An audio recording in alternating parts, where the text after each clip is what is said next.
Hey, ladies and gentlemen, welcome to the show. Tonight's show is a special pre-recorded broadcast that I'm doing with Mark Passio. You can check his site. It's whatonearthishappening.com. And Mark's got his own show over on Oracle. And once a week is not enough time, for, at least in my eyes, for him to get his message out. So I try to have him on my show as much as he can fit in his personal schedule. And tonight's show has to be pre-recorded because of time constraints due on my end, not his. So I without further ado and wasting anybody else's time, I want to get into it because the information that we're going to be presenting to you tonight is very, very important. Mark, welcome to the show. Popeye, thanks so much for having me. It's always a pleasure to be on your show. Well, I'd like to caveat all of this by saying that my involvement in the satanic hierarchy was extraordinarily low. I was not what you would call a ranking member by any stretch of the imagination. I was simply one of these minions who participated in different rituals, and these rituals really form sort of an initiatic type of filtration system. What they're looking for is people who are truly psychopathic or have extreme psychopathic / sociopathic tendencies. Okay, they are looking for those people to groom them up for the higher ranks in this hierarchical system, this network of control freaks. So that having been said, the level of participation that I reached in the dark occult was not very high, and I did not participate in any rituals that involved any sorts of crimes. Mainly, the type of ritual that I have participated in my past during my involvement with the Church of Satan was psychodramatic rituals that are done usually around the 4 main Sabbats of the year, which I'll get into in a moment. But they are basically energy direction rituals, okay?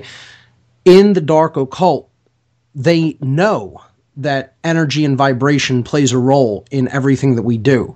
And they also understand the power of numbers, of getting people to think along the same lines in large numbers. So what these rituals that I was able to participate in are about are energy, focus, and release.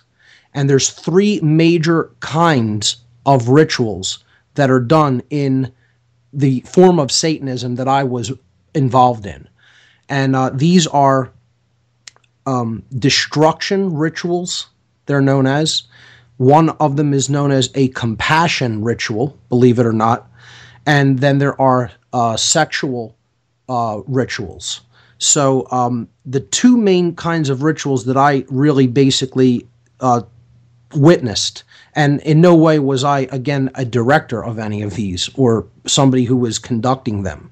I was just a participant. It's mainly, again, to focus people's minds in the same direction for the same purpose. And that's something that I've often talked about on my show. The dark controllers, if you will, the people who really are controlling the shots in our world, are largely on the same page. This is why they're able to be so successful. And I know a lot of people don't want to hear that. They want to think that, we're turning the tables and, getting ready to defeat them. But we're very scattered, humanity, as a species, and we don't have the same goals in mind. We have wildly different, varied goals, and people are not on the same page and don't really think with a directed focus as the dark occultists of this world do. So that's what they come together to do, to set everything else in life aside and then think for the exact same purpose. And it's very specific. So it may be this individual is having a extreme block with some aspect in their life. And if that block is removed, then something big is going to open up in a larger sense for the group. So this obstacle needs to be removed. So that would be an example of actually a compassion ritual. And they will actually focus their intent for that purpose to actually attempt to make it happen. And then it's not, just if the people who are there are working together in real life and they're not just, assembling, gathering, and then going to their respective, daily lives and routines. Some people do work in close conjunction with each other in the real world, aside from, the times when they come together to participate in rituals. They'll attempt to make this happen through physical means or financial means or other means. It's not just an energy focused, but that's a big part of one of the rituals to focus energy. Another one might be purely to direct negative energy at someone. So this is a destruction ritual. I participated in one of these, and in a smaller group, or what they call grottos. The groups are not called covens in Satanism. They're usually called grottos. And in one of the grottos that I participated in, a ritual, the destruction ritual was done for someone that I actually had in mind. And I won't go into details about what happened, but the individual did suffer a really negative circumstances in what I would consider short order of time after that ritual was actually conducted. Now, you could say that's a coincidence, or you could say that, that ritual didn't actually make the events of this person's life unfold in a negative way. But, this person basically lost their job. They became, addicted to hard drugs. Whereas those situations weren't present before that energy was focused and, quote, thrown. So part of the mystique involved in Satanism of all different varieties is that you don't question the usage of what they call dark magic or black magic. Because if it serves the purpose, if you witness the result after the energy is amassed and then directed, you consider that was why that occurred.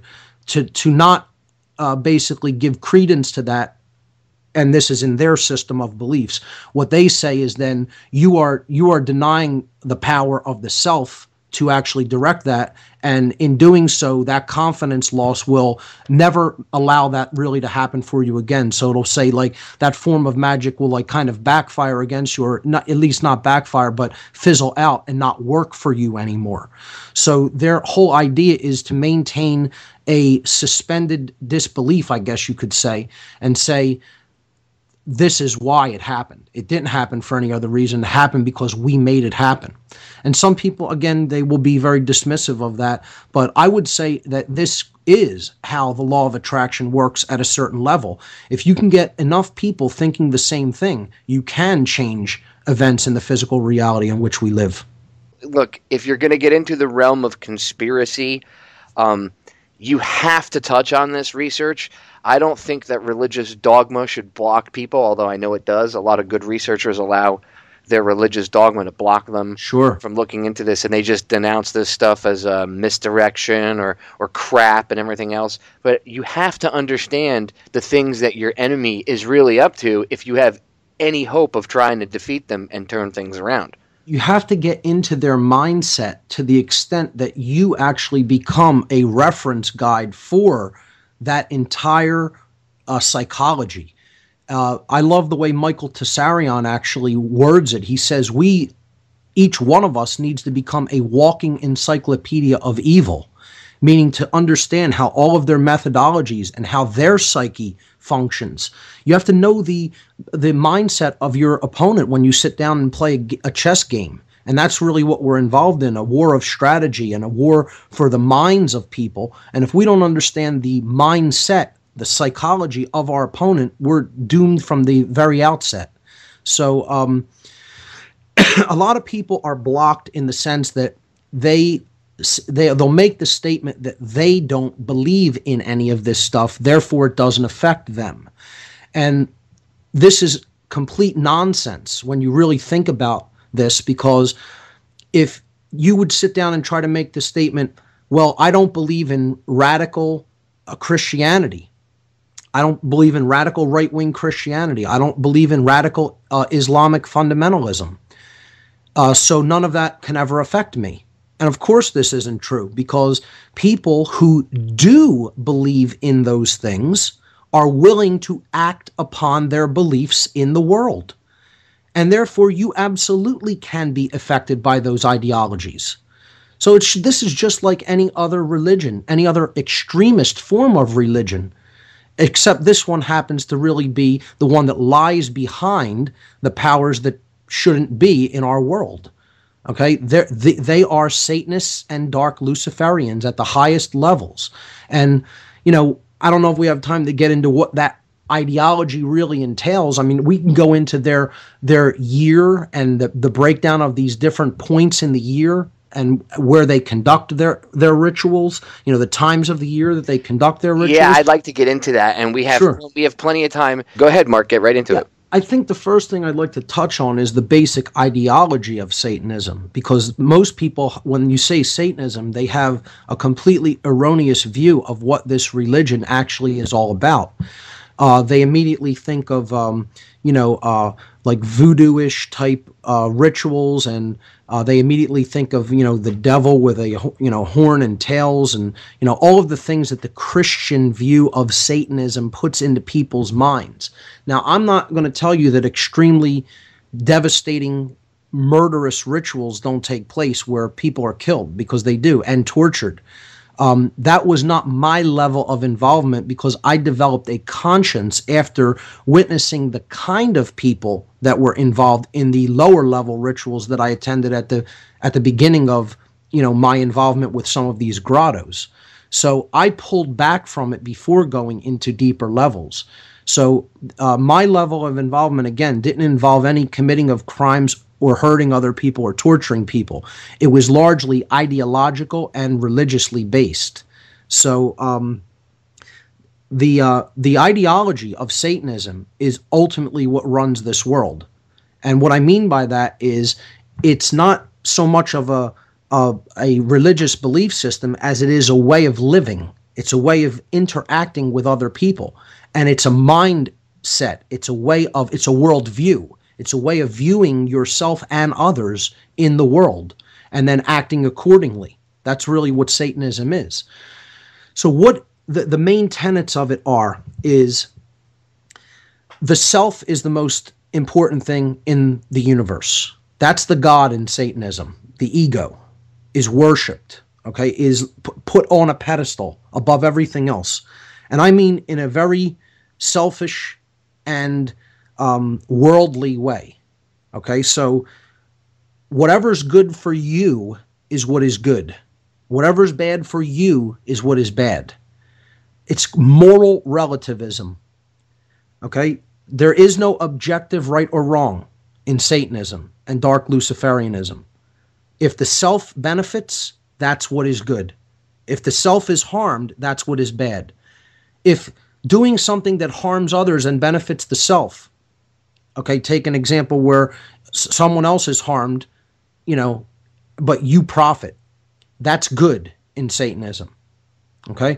If great amounts of good can be done, but maybe you don't end up, the winner or the one who profits, that's considered not good. That's considered bad. So, in other words, it's always from the point of view of the self profiting and gaining over others. And everyone in the religion has this mindset. So it's like a dog-eat-dog mindset. It's social Darwinism, literal survival of the most ruthless in society. So that's what this is based on. It's based upon social Darwinistic ideas. And I don't call this ever a philosophy. I think the listeners should have a distinct understanding between the concept of a philosophy and an ideology. Philosophy means the love of wisdom. And true philosophies are ways of being in the world and thinking about things that can really ultimately do no harm to others because they're based in wisdom and truth. An ideology is just a way of thinking. Okay, so an ideology can be based upon philosophy, and it could be in keeping with wisdom, or it could be completely erroneous. It could be based upon false and flawed fundamental axioms. Okay, and in doing so, following that ideology can create enormous harm for not only the self but other people as well. So there's a big distinction between an ideology and a philosophy, and Satanism is an ideology as much as it is a religion. More so, I would say. It's all about an ideology. And that ideology is fundamental separation, that there is no togetherness, there is no fundamental oneness. Everybody is atomized and separate, and they're all on their own competing for limited resources, and it's dog eat dog, and you have to be as cutthroat and as ruthless as possible to get to the top of the pack and stay there, and then be even more ruthless to stay there. And if we look at the world, this is exactly what they have indoctrinated and conditioning the people of the world to be like. I would go so far as to say a lot of so-called Christians, what I call chinos, Chinos, Christians in name only, Chino, okay, Christian in name only. These people actually live a satanic ideology more so than a true Christian philosophy. Most of the world is living in a satanic ideology, whether they're Christians, Jews, Muslims, atheists, doesn't make a difference, because this is a worldview. Would you say that the Bushes could be considered that, how they portray themselves to be very Christian, but you know that behind the scenes they're actually much, much eviler than that? I would say they absolutely are Satanists. And when the idea that people think that George Bush Jr. specifically was a Christian, this idea was actually garnered by the masses during an interview that he did during his presidential campaign, where he was asked if he was a religious man and asked if he was born again. Or he was actually asked if he was a Christian, asked if he was religious. And what he responded to the news interviewer, he said, "If you're asking me if I am born again, then the answer is yes." And he didn't mean born into the light of Christ, or he didn't mean, as a born-again Christian. He meant he was born again because of the initiations that he had undergone in the dark occult networks that he participated and was brought through and groomed through to reach his position of power. And I'm referring, of course, to the Order of Skull and Bones. That's what he meant. He was born again into through their initiatic system. The Skull and Bones is a clandestine dark Masonic order that operates out of Yale University, and they have rituals of symbolic rebirth, of dark masonry. So that's what Bush was referring to. He wasn't referring to being born again into the mindset of Christ consciousness. He was referring to being born again in his dark order of death, as they call it, the Skull and Bones. And this is really important, I think, to focus on at least a certain amount of time of your research, because it's what is going on. It's what creates these monsters. People are like, I don't understand how they do this. Well, understanding their philosophy on things and who they really worship and all this other stuff is essential to understanding why they would do these things. At least that's how I look at it. What do you think about that, Mark? Yeah, absolutely. You have to understand their worldview above all else. And again, their worldview is based in separation, in lack-based consciousness, and it's based in social Darwinism. So moral relativity plays a gigantic role in their belief system, and they have done a great job in propagating that belief system to the masses of people.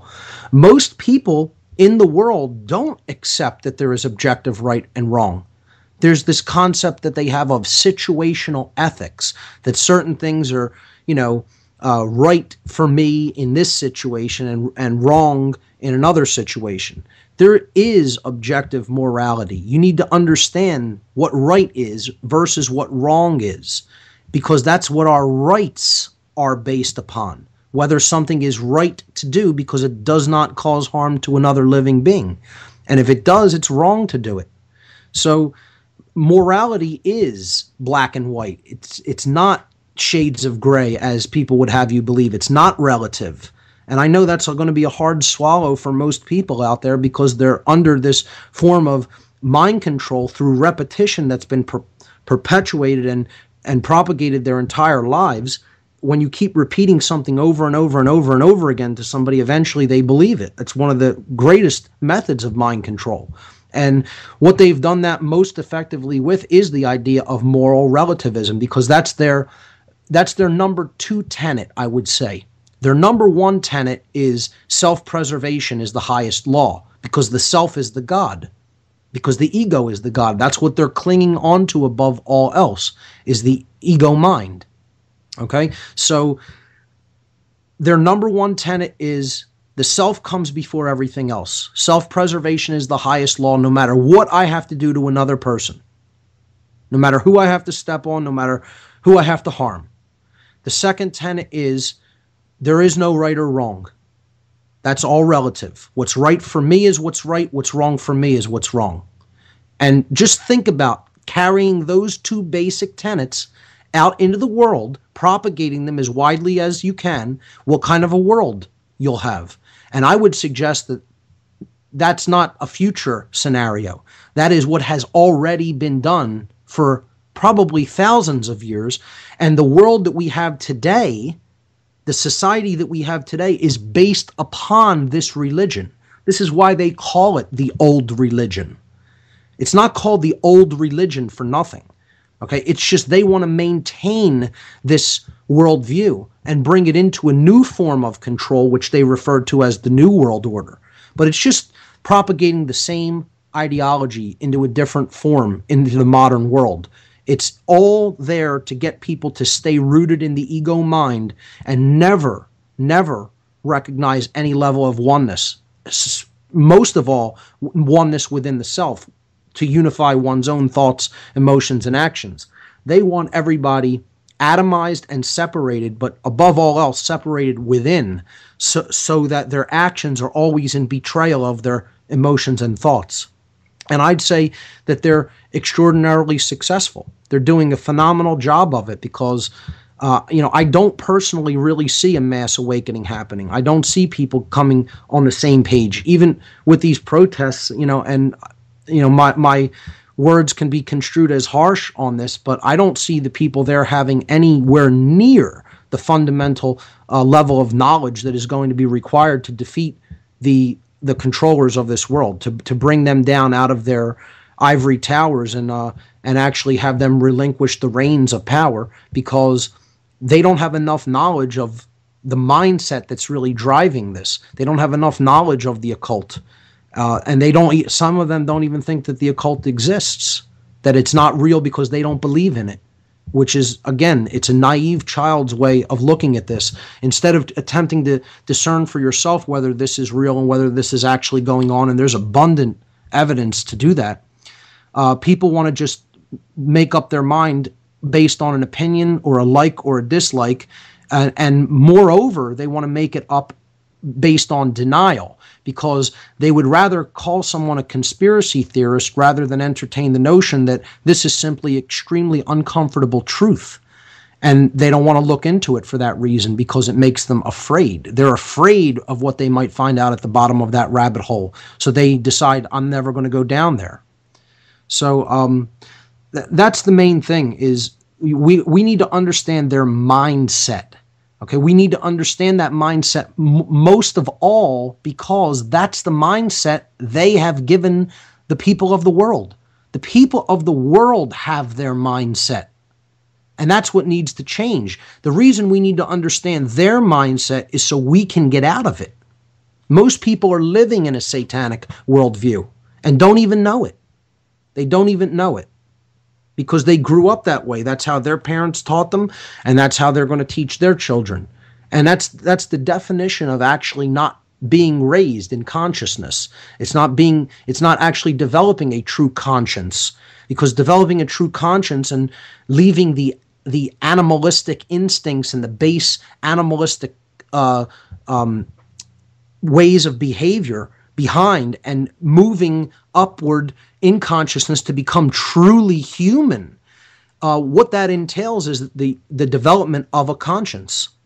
And we can't ever really truly develop a conscience unless we understand this dark and separatist worldview enough to climb out of it, to actually raise ourselves up and out of that black-hearted, low-minded worldview that really has everybody in its thrall.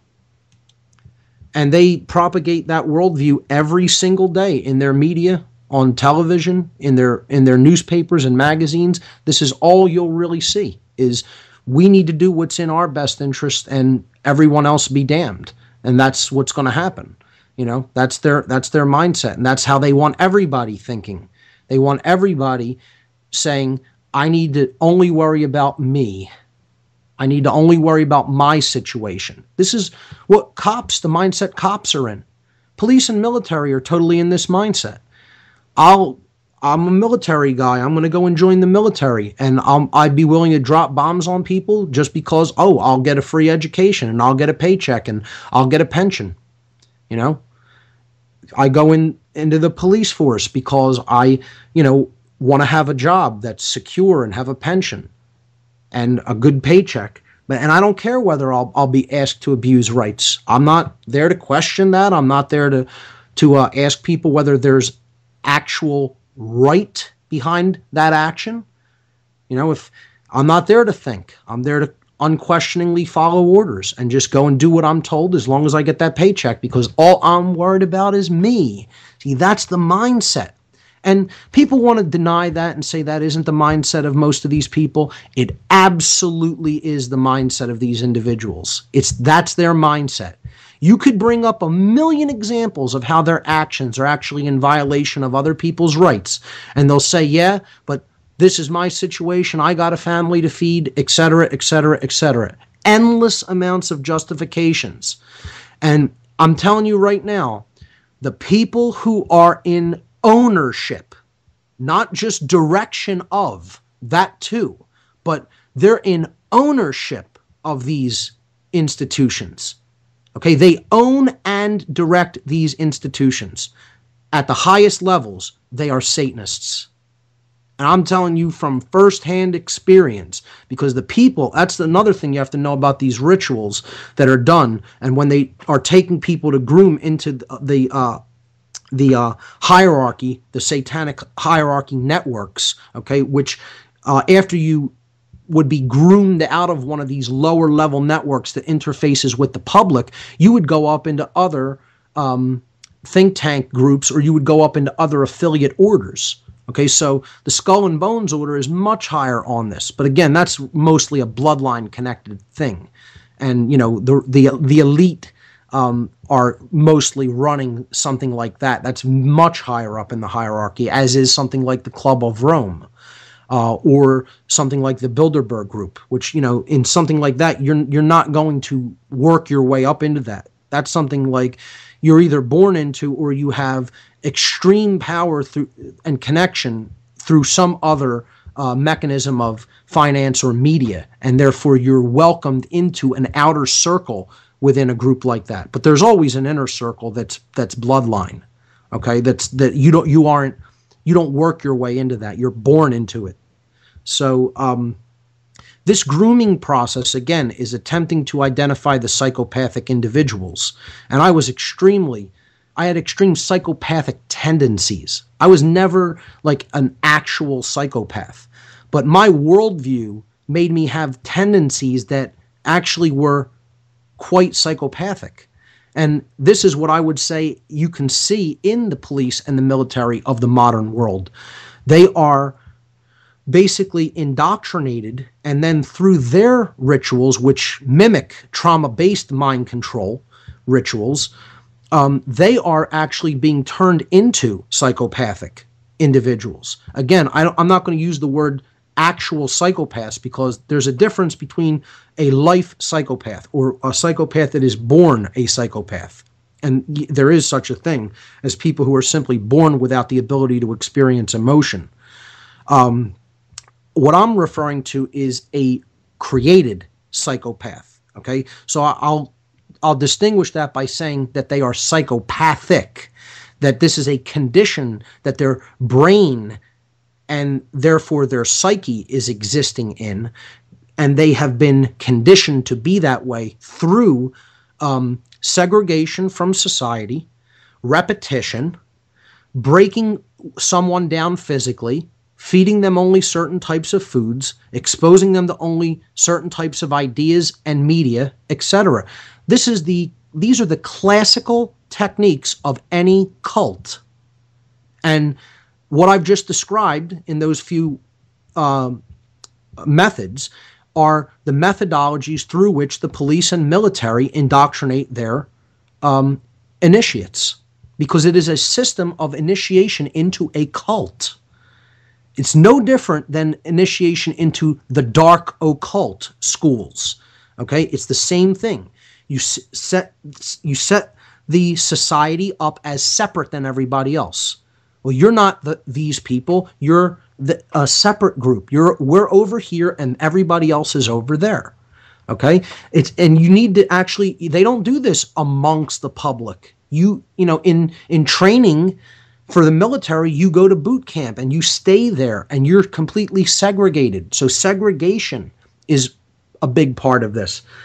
And again, then it's repetition. Okay, it's ritual. Okay, ritual, always doing the same thing over and over and over again on a repeating schedule. The greatest form of mind control is endless repetition.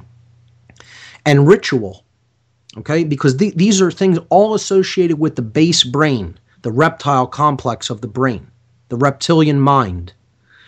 So when you can keep somebody down in that reptilian mind through repetition, through fear, that's another thing that's used. It's trauma. That's what it really is. You're breaking down the personality of the individual because you want them to be completely identified with groupthink.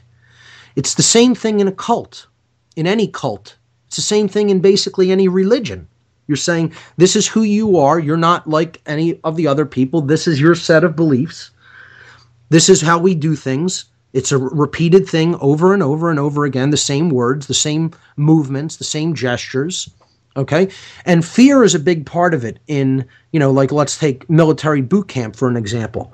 You don't know when something might happen. The drill instructor might come in and put you through, all kinds of different rigorous, strenuous physical tests. And that might happen at 4 o'clock in the morning. Yeah, when it's you were called, out of a dead sleep. When you're at least when I went to boot camp when I was in the Coast Guard, it was called the Performance Enhancement Platoon. And what they did to all the new recruits, the new companies that would come in, like the big, the first week is indoctrination week anyway. You're getting shots and everything else. Right. So usually during that, it's interesting how they call it indoctrination week. Wow. When you look back on it and you know about mind control, you're like, wow, dude, the levels of mind control boot camp. Like we could do a show about that by itself. But anyway, they bring in this group, and these are the screw-ups. And they put them in this special little platoon, and they call it PEP, the Performance Enhancement Platoon. They make them walk around with red belts on, and with their right arm at a 90-degree angle to the deck, which would be the ground. So you could only imagine that kind of looks like little Nazis walking around, right? And everywhere they go, every time they make a step, they have to say the word PEP. Now, they do this to embarrass them, they say. But once you understand mind control, you realize what they're doing. And what they did to the new groups is every week, the first week, they would bring these guys in at like 4 o'clock in the morning, and they would go into the head of each of the barracks rooms. And usually each squad room would hold, we had, I think, 60 guys in our squad room. 3, bunks, 3 levels high. And there was 60 or 80 of us in there, something like that. And they brought them in at 4 o'clock in the morning and beat the crap out of these guys. Now, the head is what in naval terms or in the Coast Guard or the Marine Corps you call a a bathroom. And they would bring them. The bathrooms were big enough that there was multiple sinks. You could shave in them, and there was, a group shower. And they take away your dignity too. The first night you're there, before you even do anything, as soon as you get off the bus, within 15 minutes, they make you strip down naked and climb into a shower with a bunch of other guys. And they make the females do the same thing. You got to strip in front of each other, and then get dressed. They give you like sweatpants and stuff, to a pair of sweatpants and a t-shirt to wear, pretty much, for the first day, and then you go pick up your gear and stuff. But that's all breaking people down. Anyway, it's about conforming them to one way of being that is completely it has stripped them of any uniqueness, any part of the original. Oh, they totally rip your individuality out. They even tell you at the end of boot camp, the last 2 days, you sit down with the drill instructors. At least when I was there, that's what they did with us. And these guys that were total dickheads to us for 8 weeks were suddenly treating us as we were part of the group, because we had gone through this quote unquote initiation of 8 weeks of hell, and training. And they tell you right off the bat, somebody asked them, why you guys are so nice. You seem to be so nice, as normal human beings. Why are you such dickheads to us? And they laughed. And they were like, that's our job. That's what we're trained to do. And they explained that they go to drill instructor boot camp and all this other stuff. And they told us, part of drill instructor boot camp is they make them stand and yell at a tree for 8 hours, Mark, so that they can learn how to be completely degrading and insulting. And they do it because they say the tree won't cry and run away. Well, people may think, what does comparing the military and police's indoctrination methods have to do with Satanism? Okay, and I would say it has everything to do with it, because again, you have to understand the main fundamental ideological tenets of this religion to really deeply grasp how this religion is really what's in control. This is the fundamental ancient religion that is still in operation today and is still ultimately controlling things behind the scenes.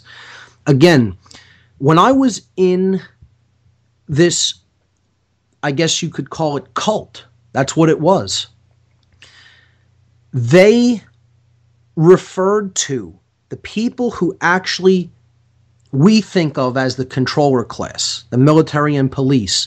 They would refer to them as their dogs, because they know that at the highest levels of the hierarchy, their people are in control of these groups and run them. I mean, all you really need to do is look at the fact that Michael Aquino, was in charge of the Army's psychological warfare unit for years.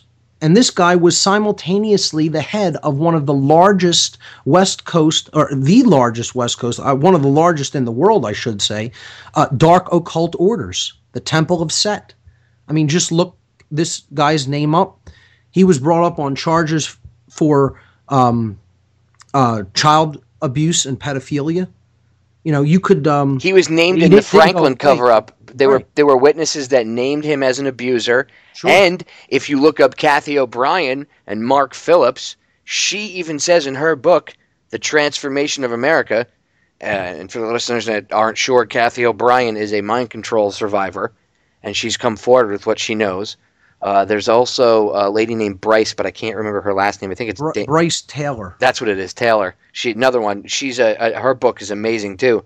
And Aquino's name is mentioned multiple times, and Kathy names him specifically as an abuser of of her daughter and herself. And she says that, she talks about the Church of Set and everything else, and how he is just 110% into mind control. He knows how to, mind control people. He's involved with creating these presidential models. So it's all linked together. So you have to understand that this is what they do. Mind control goes all the way back to Babylon.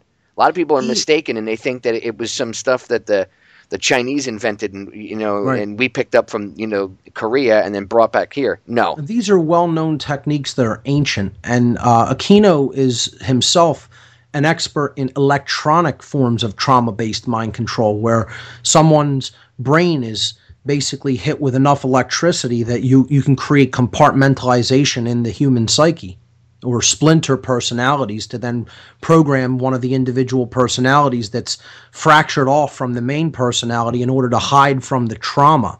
This is a psychological defense mechanism of the brain that's built into the brain in situations of great trauma.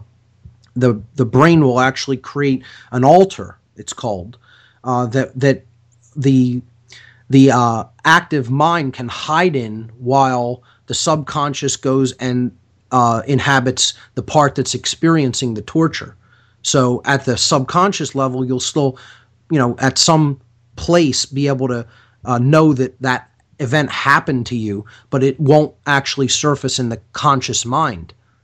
Because if it did, you would continuously go back to it, relive it, and experience the same emotions and possible physiological reactions that you did while you were in it, and that would basically break down the body. It would be extremely stressful, and the body would become ill. So this is a well-known psychological defense mechanism that is inherent to the human brain, and one of the ways that they actually get this to happen unnaturally is through electronic torture. And again, if you want to read about that, I definitely recommend the book Transformation of America by Kathy O'Brien. Speaking of the name set, though, again, this is the dark sun god in Egypt, and he was the opponent of Horus, who was the light sun god. And he conquers Horus at the end of the day when the sun goes to the western horizon, and again, that's why they call it a sunset. So this was considered, he was considered a god of darkness and of mischief as well. But there's another ancient Egyptian god that was considered the god of darkness and chaos as well. And this connects back with something you just talked about, that these little drills that did this, performance enhancement, right? What were they called again? Yeah, PEPs. PEP. This brought to mind immediately the name Apep or Apep in Egyptian. Okay, Apep, if you look up this ancient Egyptian god, is the god of darkness and chaos. Okay, so their unit is called the Apep, actually, a PEP, right? And it stands for Performance Enhancement Patrol? Or Performance Enhancement Platoon. Yeah, exactly. Platoon, okay. That's creepy. And just so the listeners know, Mark and I have never had a conversation about this off air ever before. So this is not something that we planned. This is really, that's creepy. You told me what the name was, the anagram was, PEP. That's the first thing I immediately thought of, was Apep in the Egyptian pantheon of gods. So, don't take my word for it. Look up Apep and you'll find... They used it to instill fear. And when I say instill fear, I can honestly tell people, boot camp pushes you to your extremes, your limits, and it either makes you or breaks you. I've seen grown men break and come to the point of tears. I myself was pushed to my edge, and I experienced from one side of the spectrum to the other while I was there, and I can definitely say that there were experiences that I had that definitely still impact me to this day. And the way that, nothing, I wouldn't say anything for the bad, because I understand about mind control and everything, but it did make me, I think, a little tougher than I was when I went in. And I was already a pretty tough, young guy when I went into the military and I went into boot camp, but it definitely changed me. And I know guys that never came back. They never came back to the person that they were beforehand. And you can see it's like a complete shift in personality. And it's a little creepy when you think about it. And you think about, again, with the PEP platoon, it was, it's really, I don't want to say weird, but it's interesting that you say how it was chaos and darkness, because that's what you felt coming off of this platoon. Whenever they had their own drill instructors that ran it. And the guys that ran it were the biggest dicks on the planet. I mean, if you breathed in the wrong direction, didn't matter if you weren't in their little platoon, they would come running up on you and they'd be like, I'll make sure you get in my platoon. I'll drag you. But I mean, there were a couple times where our drill instructors they were hardcore. They had to tell these guys to back off. And one of our drill instructors was, he was a former Marine, and then he joined the Coast Guard when his 4 years with the Marine Corps was up. And this guy literally had a chest up to one of the other drill instructors in this squad. And it was like, I noticed that there were, while we were there, the 8-week period I was there, I saw two, we had picked up their rotating shift of when they rotate a bunch of drill instructors out. I guess they realized that it was such a level of trauma that you couldn't keep people in there for too long a period of time. So they would only keep them in there for like 3 or 4 months, and they would put them back into a regular, in charge of a regular company of like 100 people. The only problem is once they came out of this pep squad, from being the drill instructor for it, they were as equally screwed up as the people that they had in it. So they were never the same either. Right. And sure. I think they knew that they had to rotate these guys out, because if they left them in there for too long, these guys would have gone off the deep end. And I watched, a quick example, Mark. I watched one of these guys that he was in charge of the PEP platoon, and they rotated him out. And he was just he was one of these, I guess you'd say he was probably a sociopath. And he was one of these, he had a Napoleon complex. He was like 5'4", 120 pounds, and he had I have to be a dick to the whole world complex. Right. And he made an entire company of about 95 people march in place, and doing double time, meaning faster than just left right. You have to do it double that fast, so it's left right, right. And they made like 95 people do this for, it was almost 3 hours, and like 80% of them passed out from exhaustion because he made them do it in full gear. They turned the air conditioning inside the building off, inside the barracks, and they made him do it in the main hallway upstairs. So when they closed all the doors and everything, it was like a sweat box. And there were literally puddles of sweat on the floor, and people were passing out. It's a form of trauma-based mind control. And they didn't get in trouble. They had one kid, the kid had a problem with looking at, drill instructors in the eye. You know how you're taught as a kid, don't look, or look people in the eye when you talk to them? They teach you the exact opposite. In boot camp, they teach you, do not look the drill instructor in the eye. Right. Because he's a form of God. He's higher than you in the hierarchy, and therefore you're not on any kind of equal terms with him as a human being. They tell you that. That's exactly what they say to you in boot camp. They say, I am God, you little pukes. You are nothing. You are dog shit. They do not care. And they literally break you down, and they tell you their whole goal, this is where I was going with this and what got me, sidetracked on this, but their whole goal, they tell you, in a nutshell, is to break you down so they can build you back up. Right. Into what they want. Which is an automaton. Exactly. And like you said, these elites, they call them their dogs, hence the term dog tags, and all the symbology, all the other stuff that they have, because they're willing to do it to their own kind. And they call us the dead, I believe, correct? The general term for people who have no idea of their dark agenda and who have never looked into any of their ideologies, never have looked into any of their symbolism, can't read their symbolism, don't know what plan they have for them, which is basically eugenics and ultimately extermination. They call the average person who basically doesn't read books, and who doesn't pay attention to what's going on around them, and sits in their house basically with the pattern of wake up, go to work, come home, eat, watch TV, go to sleep, and then repeat the same pattern over and over and over again.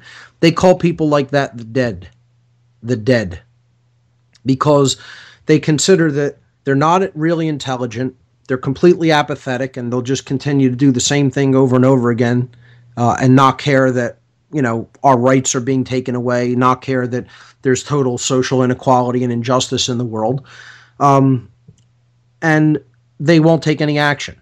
So somebody who is ignorant, apathetic, and lazy, and cowardly, in their mind, isn't alive. Because those are the qualities that really make you alive and human. You have the ability to use your mind. You have the ability to care about something, and then you have the ability to act on something. And they consider that the people of the world are basically not doing any of these three things, and they're not using them in any kind of higher capacity. Okay, all they know is what they're told through the idiot box or in the yellow journalist newspapers. All they care about is their own little individual life, their own little individual situation, or the few people that they surround themselves with on a daily basis, even if they care about that. And they basically don't do anything except the things that are required to procure enough money to put shelter around them, food on their table, and if there's any left over after that, maybe to have some form of entertainment or sexual escapade. And that's about the end of the extent that they act on anything. So therefore, if these three components of consciousness aren't activated, the occult rulers consider those people not alive, literally dead spiritually. And therefore, their rationale is, we're not doing this to real living people. We're doing this to people who are already robots.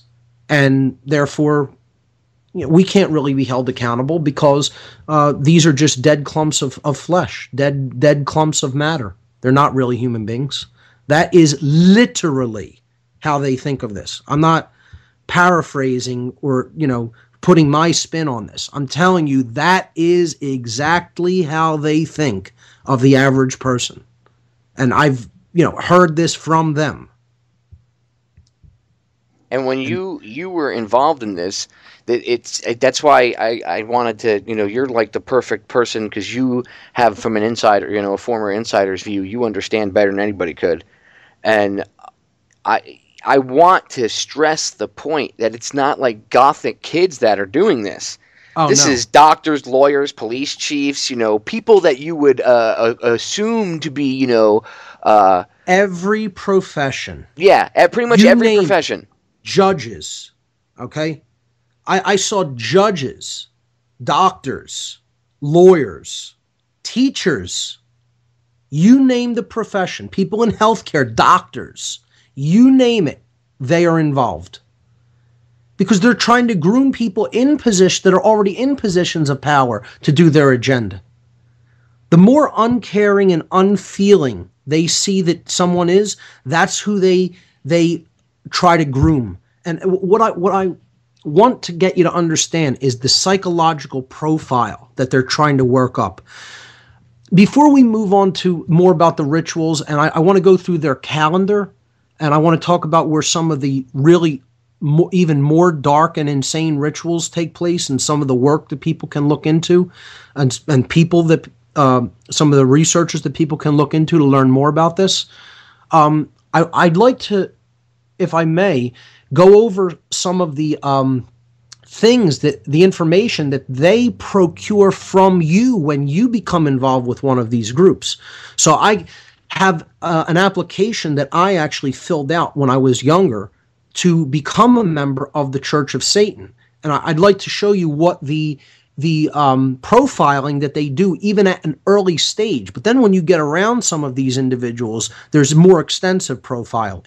They want to know where they can move you, what area they can move you into. Okay? It's like dealing with somebody who's getting involved in the mob. The mob wants to know how much they can trust you. The mob wants to know what you'd be willing to do, how far you would be willing to go for them. And eventually they're going to get you involved in a crime so that they have something on you.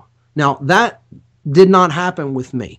Okay? I backed out of this, what I would consider, at a very early time where they were still attempting to assess whether I could be groomed because I was psychopathic enough to be taken up into their higher confidence. And I'm sure some test would have been offered that I would have had to perform and pass to their satisfaction before that would have even been considered.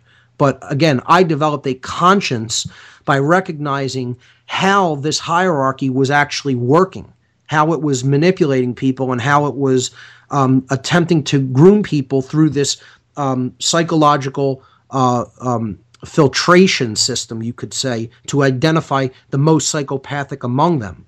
And when I realized that these were people already in positions of power, they were already in law enforcement, they were already in law, they were already in finance, bankers, etc. Okay?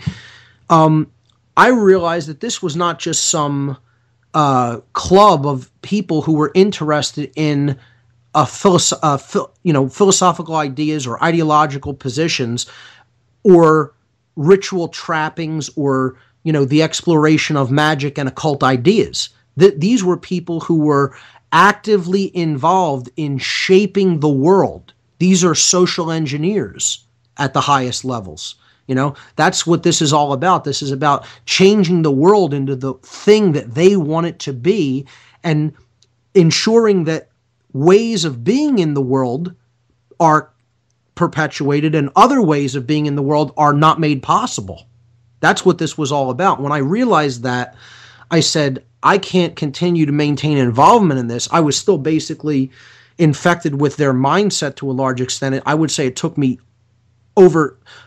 probably took me 8 years of my life to crawl out of that mindset to get to what I understand now, which is a tragedy because maybe that awakening would have happened even sooner for me had I not gone down this path. But in retrospect, I would say it's actually almost a blessing in disguise that I did go down this path because it gave me an insight into what is really going on in the higher echelons of power.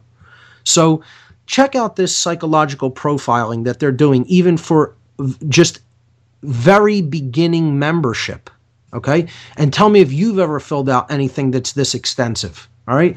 Now, they have the basic details, your name, address, phone number, email address, sex, date of birth, place of birth, height, weight, color of eyes, color of hair, marital status, name, birthday, and birthplaces of spouse if married, number of children and ages of children, previous religious affiliations or offices, nationality, ethnic background, citizenship, educational background, educational degrees, present occupation, special interests, talents, or abilities, hobbies or collections, right? And then asking you whether you're interested in participating in special interest groups within the organization, asking you if you're interested in participating in contact with other local active members.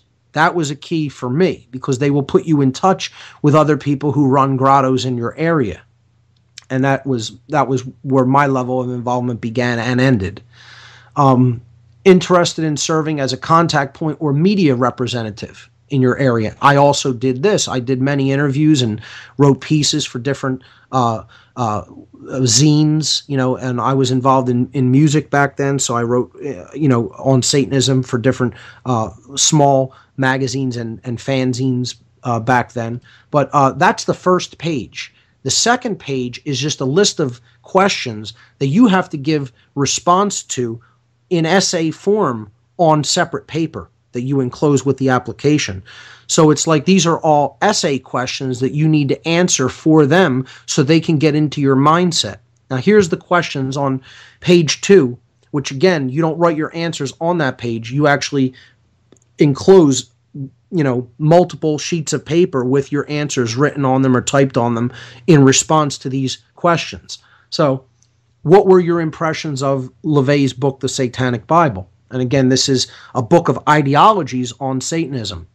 By the way, if you're interested in seeing some of these documents and all of the books on the satanic philosophy, not philosophy, ideology, are listed on my website. If you go to my website, whatonearthishappening.com, and you go to the podcasts page, which all my radio shows are archived there, on show number 71, I did an entire show about the worldview and ideology of the ruling elite, quote unquote elite.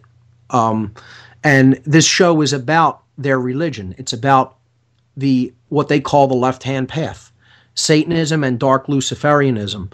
And then I put a ton of links to all different PDF documents and books where you can get a feel from their own writings what their mindset is all about. So that's whatonearthishappening.com, the podcast section and go to podcast number 71. But let me go back to the questionnaire. That is a psychological profiling system. Number 2 was, what do you expect to accomplish through your membership in this group? 3, if you were granted 3 wishes, what would they be? 4, what is your attitude toward animals? And if you have pets, describe them. What is your ideal animal? 5, are you satisfied with your sex life? Describe your ideal of a physically attractive sex partner. 6, what is your life's goal and what steps have you taken to attain it? 7, do you find any of our tenets objectionable? If so, which ones and why? 8, how many years would you like to live? 9, what are your musical tastes? Provide examples. 10, cite 4 motion pictures you consider your favorites and why. 11, what are your food preferences? 12, cite 4 books you consider your favorites and why. 13, if you own an automobile, describe it. What is your ideal automobile? 14, as a child, what were your favorite pastimes? What was your disposition as a child? 15, which country other than the one in which you now reside would you prefer being a resident? 16, in what type of dwelling do you live? Describe your ideal home. 17, describe your political philosophy. 18, what is your personal definition of magic? 19, do you feel oppressed or persecuted in any way? If so, explain. 20, are you self-sufficient or are you most productive in a group? 21, do you make friends easily if you choose? 22, what is more important to you, self-satisfaction or approval from others? 23, would you rather influence or be influenced? 24, do you feel you have leadership capabilities? 25, do you consider yourself a good judge of character? 26, in what other organizations do you hold membership? 27, have you possessed or used illegal drugs or ever been convicted of a crime? If so, explain in full. 28, describe significant experience in your life bordering on what you would consider the paranormal or demonic. 29, what forms of entertainment do you prefer? 30, tell one of your favorite jokes. 31, have you ever served in the armed forces? If so, provide pertinent data. 32, how long did it take you to join this group? 33, do you smoke? If so, to what extent? 34, have you accomplished anything important or significant? If so, what is it? 35, which parent do you admire most and why? 36, do you drink alcohol? If so, to what extent? State your preferences. 37, do you have any tangible services or resources which you would care to contribute? 38, are you free to travel and to what extent? 39, give your personal definition of Satan. 40, provide your signature attesting to the above and enclose a photograph.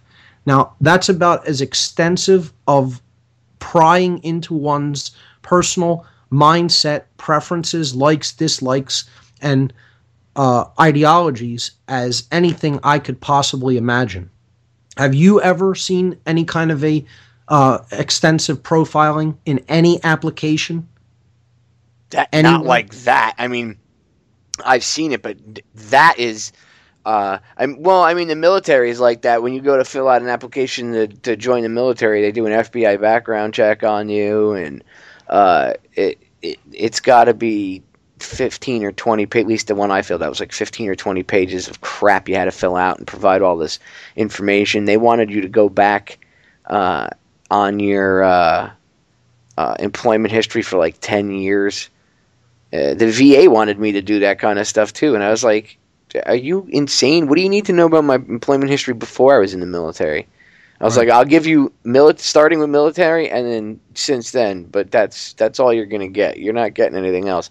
But I have seen extensive stuff, but I mean, for a group like that, like an organization that you'd kind of word of mouth, got introduced to and then joined, no.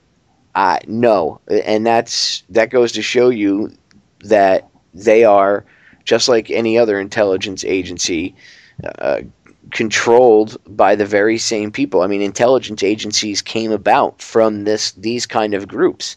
You know, Sure. that's where this stuff stemmed from hundreds of years ago. So Absolutely. it wouldn't surprise me that they do the same kind of profiling. I mean, that's where the CIA and the NSA and all those guys learned that stuff from. And when you understand that the people who are involved in these groups, again, are not your average dabbler in the occult. They are people who are obsessed with worldly power, and they are already infiltrated into just about every institution on the face of the earth, not just in the United States, but worldwide. Satanism is much more widespread than anyone would have you believe. And I'm not trying to get people to be paranoid here or instill fear. I'm telling you, this is the ruling mindset of the world. It's not just the ruling religion, it's the ruling mindset. Most people in the world, when you tell them about what's going on in any kind of a larger global sense, about injustices or about inequities or about suffering of other people, their basic response is, I don't want to hear about it. I don't care as long as I'm comfortable and okay. And that is Satanism. That's Satanism, ladies and gentlemen. See, we have this completely erroneous notion that Satanism is like, boiling up little children in pots and eating them. I'm not telling you that high-level, sick, demented, psychopathic, demon-possessed individuals aren't engaging in activity like that on the planet. But that's not what the ideological foundation of Satanism is. The ideological foundation of Satanism is, I don't care about anybody except myself. In a nutshell, that's it. If that's your basic ideology, you are a Satanist. And in a wider sense, most people have subscribed to a softer form of Satanism. It's as long as I have my job, as long as I have my family, a roof over my head, and food on my table, I don't care about anything else that goes on in any kind of a wider sense around me or with any other people who are suffering at maybe the hands of our country or at the hands of higher-ups in our cities or in our state government or in our federal government. So it's saying, I'm not going to get involved in attempting to alleviate any suffering as long as in the moment I'm not actively being subject to too much suffering myself. As long as I have some creature comforts in place, I'm not going to lift a finger to do anything. I'm not even going to learn about this stuff. I'm going to remain willfully ignorant about it and just keep my head down and go along to get along. That is a softer form of Satanism because it is based on purely self-interest and on self-preservation alone. There is no conscience involved to do the right thing or even to learn things that we need to understand about what's really going on in the world. So when you look at it that way, 95% or greater of the human population are Satanists and have been led down the road to living a satanic ideology, a way of being in the world that subscribes to their basic tenets of self-preservation and moral relativism. And, again, people can say that that's harsh and judgmental all they want, but that's my assessment of the situation, is that most people in their core essence live this ideology. That's why they call Satan the Lord of this world, because it's all about only caring about the self. That's how Satan, the force, okay, I don't believe in Satan as an entity. I think it's a force that's active in the universe, and it's the force that attempts to close down consciousness, to stop consciousness from awakening.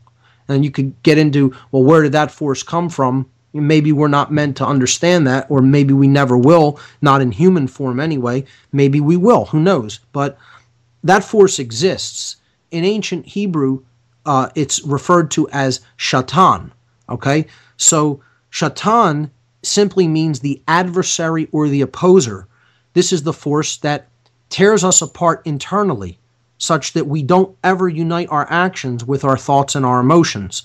So we might know something is right to do, or maybe we know something is wrong to do, and we, might even care about a specific situation to an extent, but we're going to, because something would inconvenience us or hassle us or make life in the moment a little bit more challenging or difficult, or maybe even make us suffer, make us experience pain, we're not going to actually do something that we know to be right, or we're not actually going to stop doing something that we know to be wrong. That one's even more important.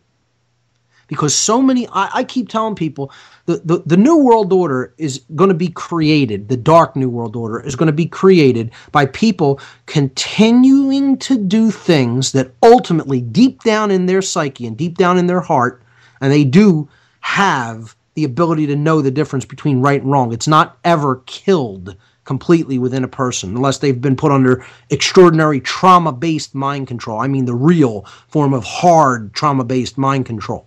Okay?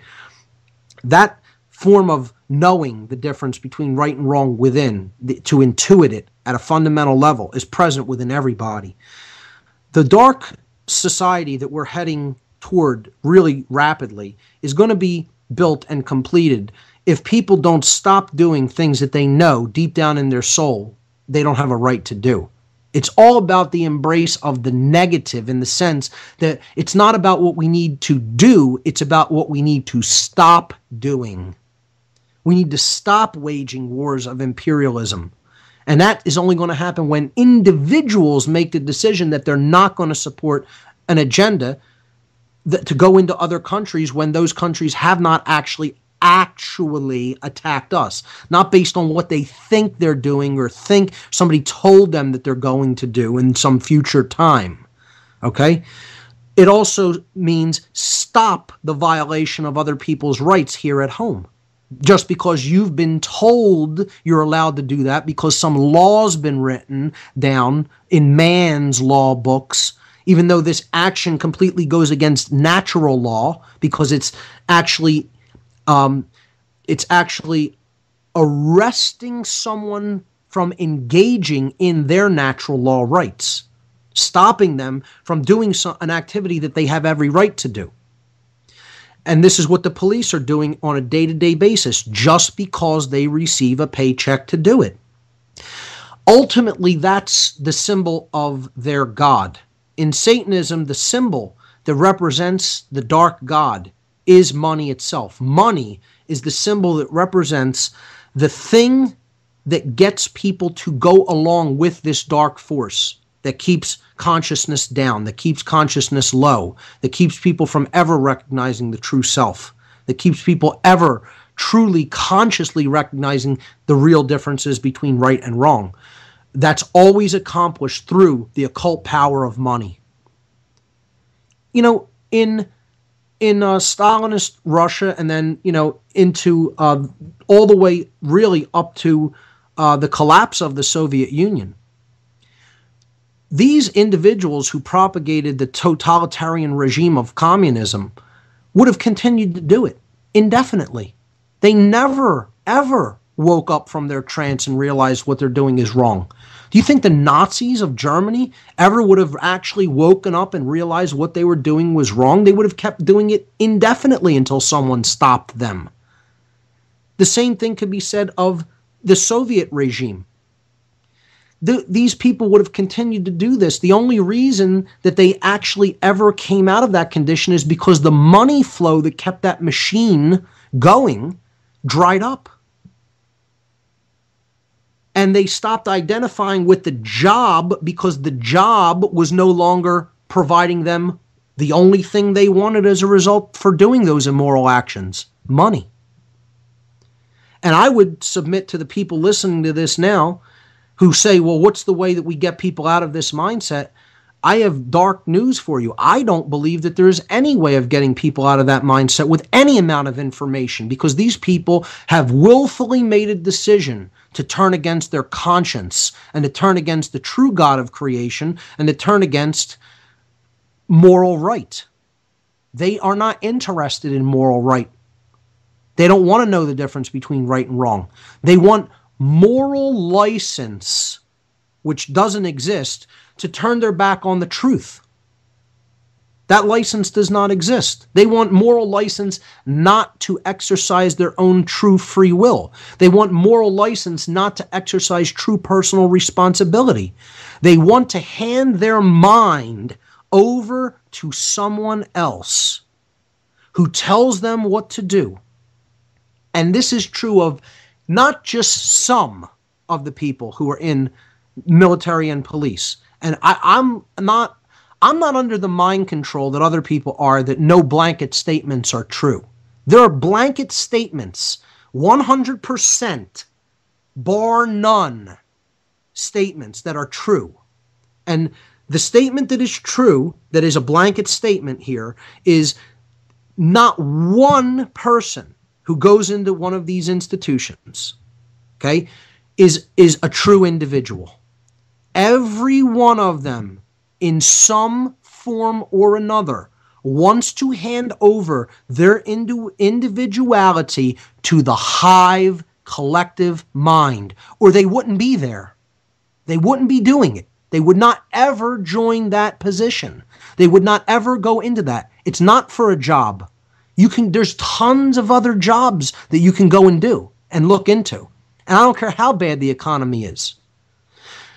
Ultimately, they identify with authority.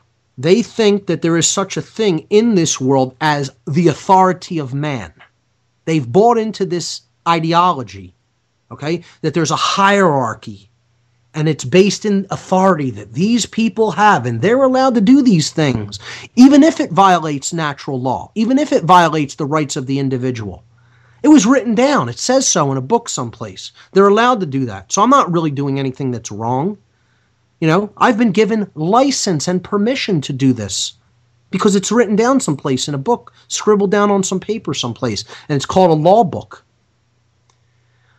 Ultimately, not one of these people, zero, until they take that uniform off, until they stop identifying with the hive collective mind, are ever really born as an individual. And again, that psychologically stems from wanting to abdicate personal responsibility and free will to another person who they think can make a more informed decision than them because they want license not to think. That's the bottom line. And I'm telling you right now, that is also a satanic position. And not from the perspective of the higher level Satanists in the hierarchy. They actually want to be masters.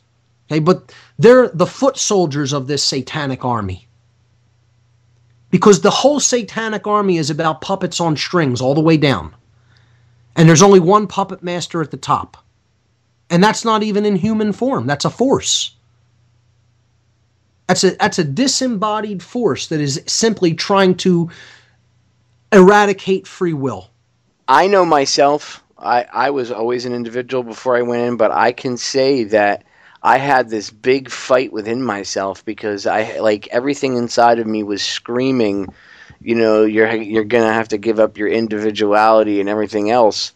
And it was always during the time that I was in the military, it was always this inner battle that I had, and it did affect me more than I ever let anybody know, but it really bothered me. I mean, like, I used to tell people, I feel like a big hypocrite when we go and bust, drug smugglers, and not with coke or anything like that. That I felt at least I was doing something. But then I started to notice things about how the DEA would come in and pick up the drugs, and it would, like, they were complete dicks to us. When we would offload it off the ship, and I used to ask them what they did with it, and one guy said sarcastically, "We burn it," and I was like, "Yeah, you burn it. You probably put it back on the street and sell it." This is when I was in the military, and that kind of stuff started to. That was my inner, that was, the person I was, the individual fighting against this drone that they wanted me to. But I know after 9/11, again, another trauma-based mind control event, they used that to sucker people in that were individuals. Because I know so many people in the military that are artistically inclined, and they're beautiful human beings. And we would sit and have conversations, and I'm like, what the hell are you doing in the military? Right. You don't belong here. I don't belong here. And I guess the awakening for me really occurred was when I got hurt. Because now I was no longer a useless drone, Mark. Now I Right. was, I was broken, and I was cast aside and replaced with a fresh 18-year-old. And I was like, wow. I was very disillusioned because I was golden boy one day, and the next day I was dog crap.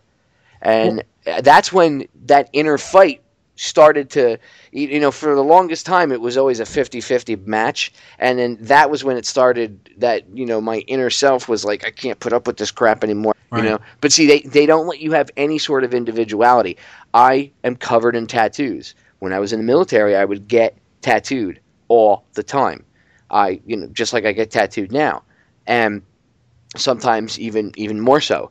And they tried to write me up and bring me up on charges for desecration of government property. Luckily, one of the corpsmen in there told the captain of the base to chill out and pointed out guidelines that I could have tattoos, and he pretty much, was able to get her off my rear end.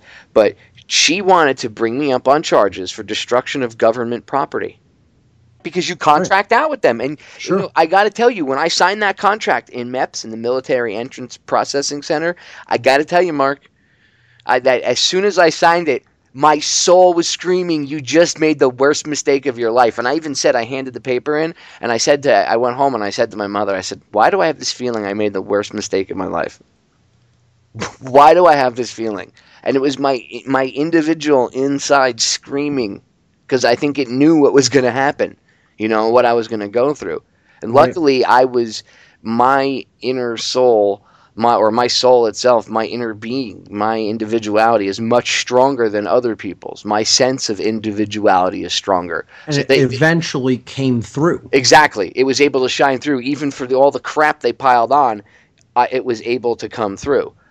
But even I was put under that mind control of, you have to be part of the group, the collective. And when you go to the Occupy Wall Street protests, it's the same stuff. And I've noticed there's a lot of mind control groupthink going on. And did you notice any Masonic rituals at yours? Because down here we caught them doing some like creepy little formation where they were making a pyramid inside of a circle and everything else. And I was definitely completely disillusioned by the level of groupthink that is present there. I understand that you have to be on the same page to get something done, but this strikes me more as a follow the leader type situation, and I don't think a lot of these people really are aware of the fundamental causal dynamics that led us into this situation. And I think when you don't have knowledge, but you're very emotionally charged and willing to act, your actions can always be misguided by someone who does have knowledge, and it can always be led into a direction that will get you to trade one set of chains for another set. And that's my concern regarding the whole Occupy Wall Street, the whole Occupy movement in general, because in the conversations that I've had there, I've only seen a handful of individuals that really know the score, that really know the real important dynamics, and are even factoring in real consciousness into this equation. And I'm not saying there aren't any. There are some, but it's nowhere near the number that it needs to be. And the way that I see it being organized is definitely pushing a groupthink dynamic above the importance of the individual. I keep telling people, yes, we need to be on the same page, but in understanding of the truth. This doesn't necessarily mean we need to play a follow the leader type game, and I'm going to do what he's doing because he said it's the way to go. It's the power doesn't really lie in numbers. The power lies in becoming one. But this doesn't mean everybody being the same group hive mind. It means everybody becoming a true sovereign individual that knows their rights and really knows the difference between right and wrong. if that's done, if that happens, even if that happens on a scale that dynamic becomes the majority as opposed to the incredible minority that it is now, it will be game over for this dark new world order, and we'll see a more positive world order come into view.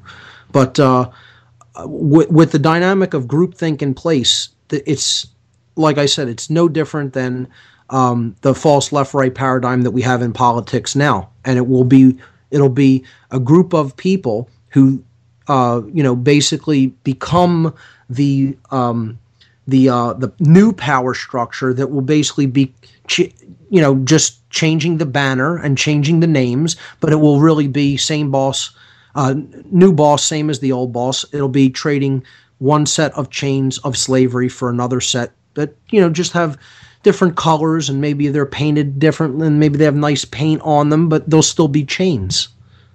So that's what I think people have to really watch out for. To go back and transition this back into looking at specifically this time of the year and Satanism, I want to talk about the calendar of the dark occult. Yeah, that's what I wanted to get into. I wanted to get into, like, if you could, as much detail as you could. It's important for the people to get the information out, or from you, because this stuff really happens, and there's not one or two or three ceremonies. I mean, there's actually a shitload. There's no other way to put it. And they literally do human sacrifices, I would say, at least half of these. So, and some of them take place around certain times of the year that people think are innocent holidays and stuff. Sure. And realistically, they have some sinister background. So please go into as much detail as you can, Mark. Feel free to rant. Go on. Well, the first thing you have to know about Satanism, like every other religion, it is based on astrotheology, believe it or not. And it is a solar cult and a Saturnian cult as well.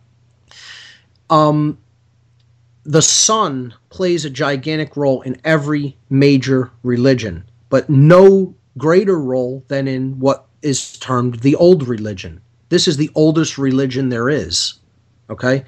The cult of the sun. So, again, this is the cult of the dark sun, all right?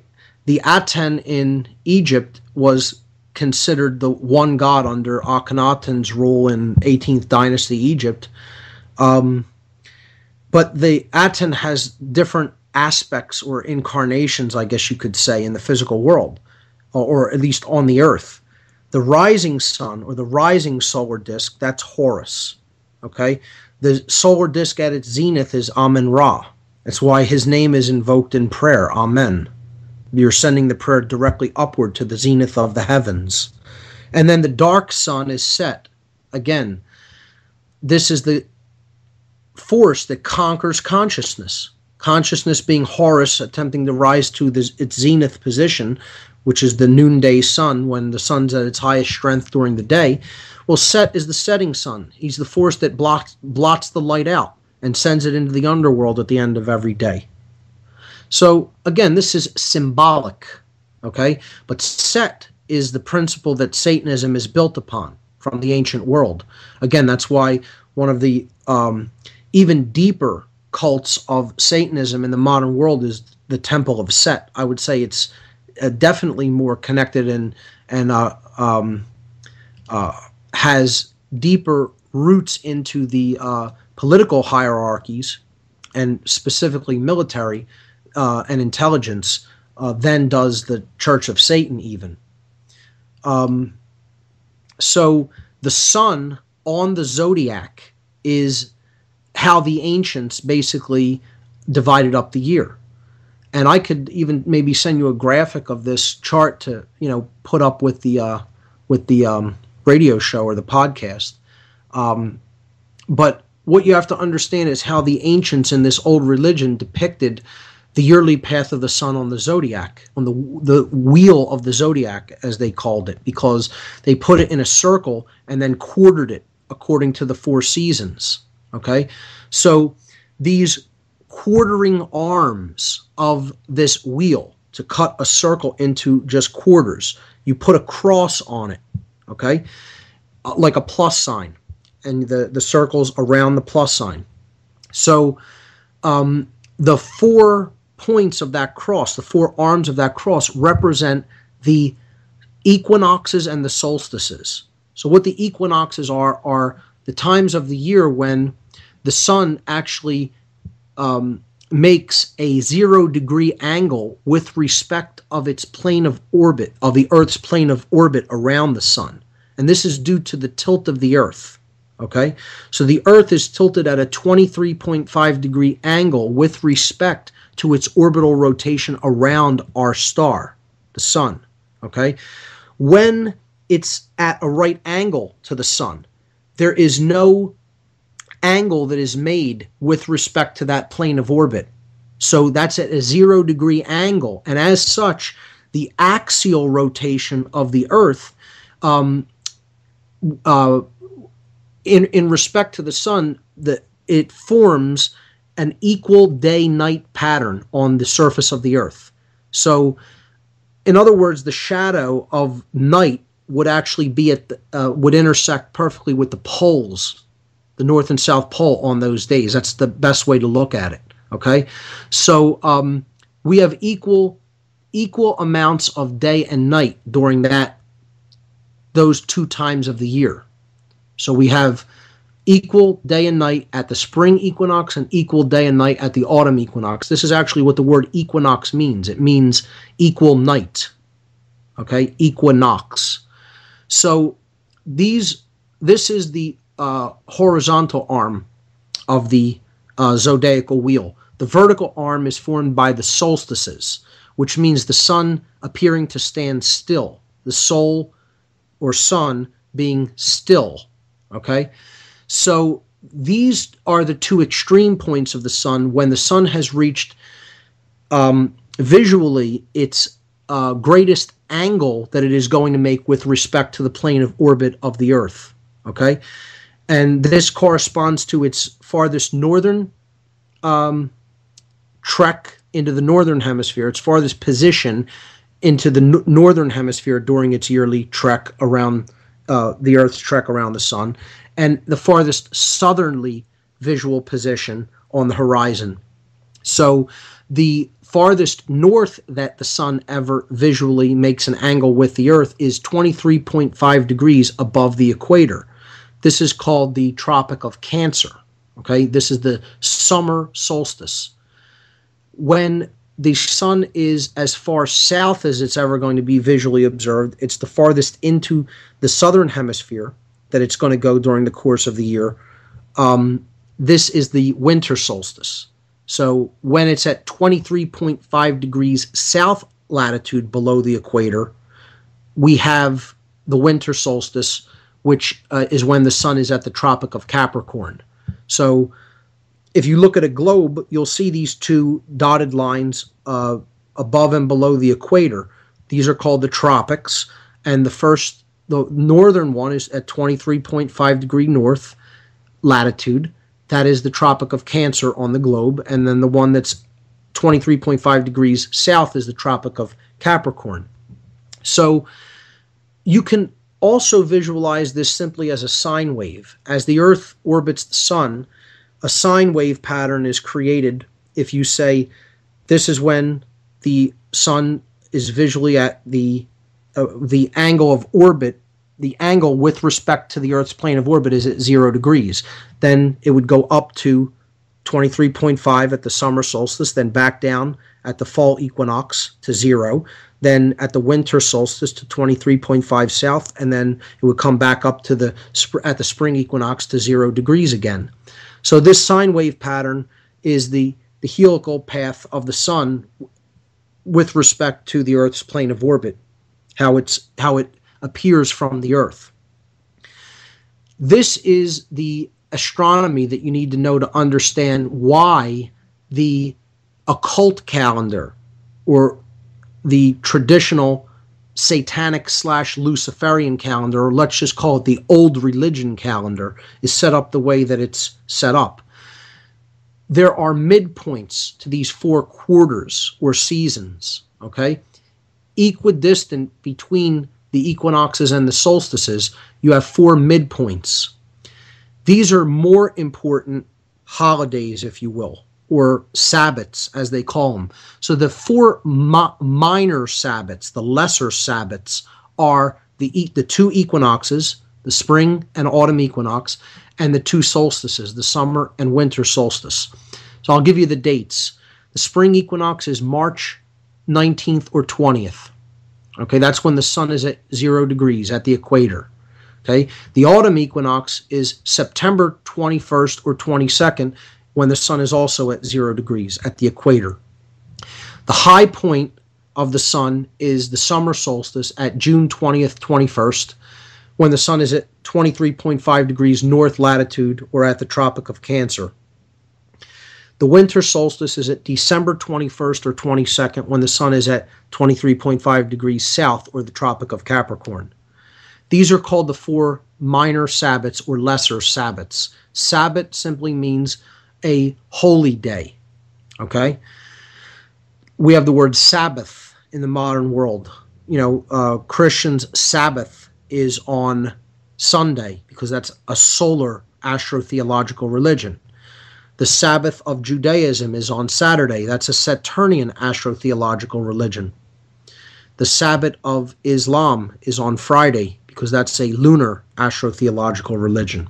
So when we look at the zodiac, the quarters, okay, the 4 quartering points are the seasons, and the midpoints of those 4 quarters are the major Sabbats. So we would have the midpoint of spring. Okay, the midpoint of spring is directly in the middle of the constellation Taurus. So spring consists of Aries, Taurus, and Gemini.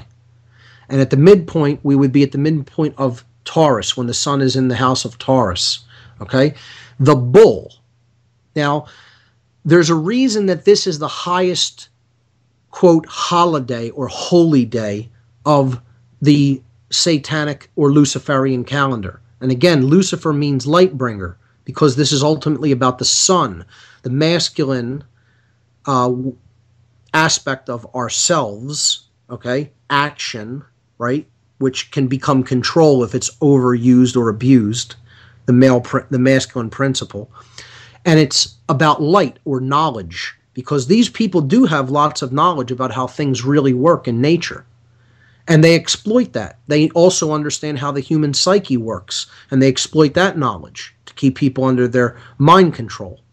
So this entire religion is all about the sun, okay? And we can get into the names that they attribute to the sun god. The dark sun, okay, has become, they've used an ancient word for this dark sun god. I can get into that a little bit as well. Let me continue with the Sabbath points to explain what these holidays represent. The midpoint of the bull season, okay, which is Taurus, the bull, is May 1st, okay? May 1st is referred to as Walpurgisnacht, in Satanism specifically, Saint Walpurgis's night, okay, who is a Christian saint that this day is named after. But in the older occult traditions, this Sabbath is referred to as Beltane. And there's specifically another reason that the word Bel is put in there, because that is, when we talk about the dark god, the dark aspect of the sun, okay, the ancient name for this god in different cultures around the world, but specifically in the Middle East, was Bel. In the area of Phoenicia, Cana, and Akkad, and Assyria, and Sumer, and Babylon, this name, this phonetic variant, okay, even the word Babylon, the name Babylon, has this phonetic variant in it, Babylon, okay? Bil or Bel was the name of this god. And see, it doesn't matter in a lot of ancient tongues which vowel is used. Like in Egyptian or Hebrew, there really aren't vowels. There's consonants, and then the vowels could be the vowel sounds could be interchangeable between the consonants. So Baal was one of his names. You've probably heard of that name. And he was referred to as a bull because in the 4,000 years ago, during the time of, the Babylonian priesthood, okay, the sun wasn't in the house of Pisces like it is now. It wasn't in the house of Aries, which is before Pisces, in precession. It was in the house of Taurus, the bull. So they worshiped the golden bull because it was the sun in Taurus. That was their god. This is why Satan takes on the appearance of a bull. This is why the Satanists who are in control of the world still worship a golden bull. That's their symbol for their money, their bull market. And that's the symbol of their god that is out there on Wall Street. There's not a reason why there's a golden bull out there on Wall Street. And it's why we have a bull market when things are going good for them. Okay? It's also why when you're in jail, you get to pay bail. And, oh, wait, we're paying bills. That's what we're trying to stay alive through doing, by paying bills. And what were we using to pay those bills? We're using bills. There's a reason that all of these things are named the same. This holiday is called Beltane. This is the highest satanic holiday there is. Actually, it's not even quite true. See, there's 8 Sabbats. We'll get into the other 3. We've already talked about 5, okay? The 4 minor ones, the solstices and equinoxes, then the 4 major ones, okay? But then there is one other holiday that's different for everybody because it's your own birthday.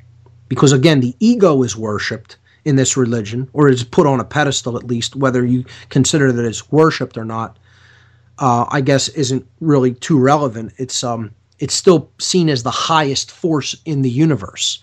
There is no higher power than the self physically, and I'm not talking about higher self. I mean the ego-identified physical self is the God to a Satanist. Okay? So there's a reason that you see this phonetic variation over and over again. Why Masons, whether they're positive light Masons or the dark form of Masons, of Masonry, they're called builders. Because you're either building with the light, the true light of the true sun, or you're building with the dark light of the dark sun. So it's all about the light. It's how it's used. It's how knowledge is used. Okay? So builders, that term is named after this god.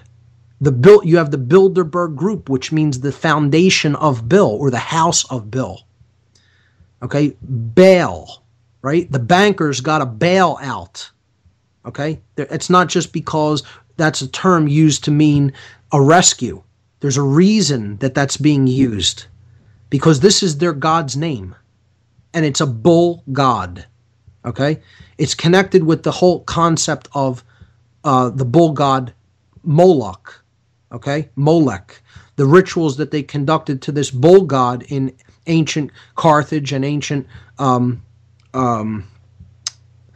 Phoenicia Cana was a bull, and the bull god's name was Molech, and the rituals were called Molochs, and they did ritual sacrifices of children, immolations of children in these burners, these like huge clay and wooden constructed burners that they would erect in the form of a bull. And that's why there's a bull at Bohemian Grove. This is a symbolic variant of these ancient, huge sacrifice burners that they killed children in order to ensure a harvest, a bountiful harvest, because this midpoint of spring is where sacrifice would have been given to the earth. And isn't the owl, that's not actually Molech, isn't the owl Minerva, I think? Yeah, the owl really is connected with the concept of Inanna in the ancient Babylonian tradition and a Sumerian tradition, and it's connected with Semiramis in the Babylonian tradition. So, and an owl plays a huge role in the elites, or so-called elites, worldview, because it's a predatory bird that sees its prey at night while its prey cannot see its moves. Yeah, the implied thing is it can see in the dark. It's Night illuminated. vision. Yeah, it That's can right. see what others can't, which is That's kind of right. what they have, this inside knowledge that Right. we don't have access to, And or some of us don't have access to. They're putting all of this right out there in the open, almost as a taunt, to say, look at how many places we can put this and you still can't see it. That we call the money Bill, and we're using it to pay Bill. And when we need to have it to pay to get out of their holding, their control centers, we're saying we're paying Baal. Because that's what it's all about, giving energy to this god, Baal. That's their god. That's who their representation of energy. And they've turned money into that representation of life-giving energy that the sun actually is. They want us to identify with money as life force. And this is their creation. This cult in the ancient world created money. And it's what they have all of us doing all of these horrible, immoral things to each other for. To acquire this force, this illusory force that they call money, that they made to help keep us alive. We think that's what actually will keep us alive, when it's actually leading us into our own grave. And unless we wake up in consciousness and turn this around. But that's become most people's God. It's their God, and by proxy, through the symbol of money and the energy that they have basically gotten it to represent in our minds. It's not actually that thing, but it represents that to most people. They believe it as if it were real. They've gotten us to worship their God through that. So this sacrifice season would be done in early spring up to this midpoint of spring, and it was a fertility rite to offer blood to the earth in order to have the gods that controlled weather and the growth of crops in their minds in the very ancient past to give a bountiful harvest so that they would have a lot of food to sustain them through the dark season, which is the winter, where crops don't grow for about 6 months. Okay? So the favored season was very important, the time when the sun was in the northern hemisphere, because that would make or break the whole population for the year that the sun was in the southern hemisphere. Because that, again, that winter season, that's called the season of death in the ancient world, because crops don't grow and you have to have a good harvest so you can put enough food away to sustain your population through the winter months. So Walpurgisnacht is the most important holiday for that reason, or Beltane, which means Bel's wheel. And this is called Bel's wheel because the sun is Bel, that's the sun god. He was a bull god because he was in the house of Taurus. Okay, and that was the beginning sign of the zodiac 4,000 years ago.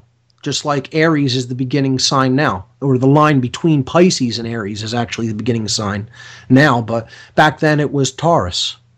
Okay, so that's the most important holiday other than one's own birthday. That birthday is considered a special holiday. So you might do your own rituals or sending of energy during that time, but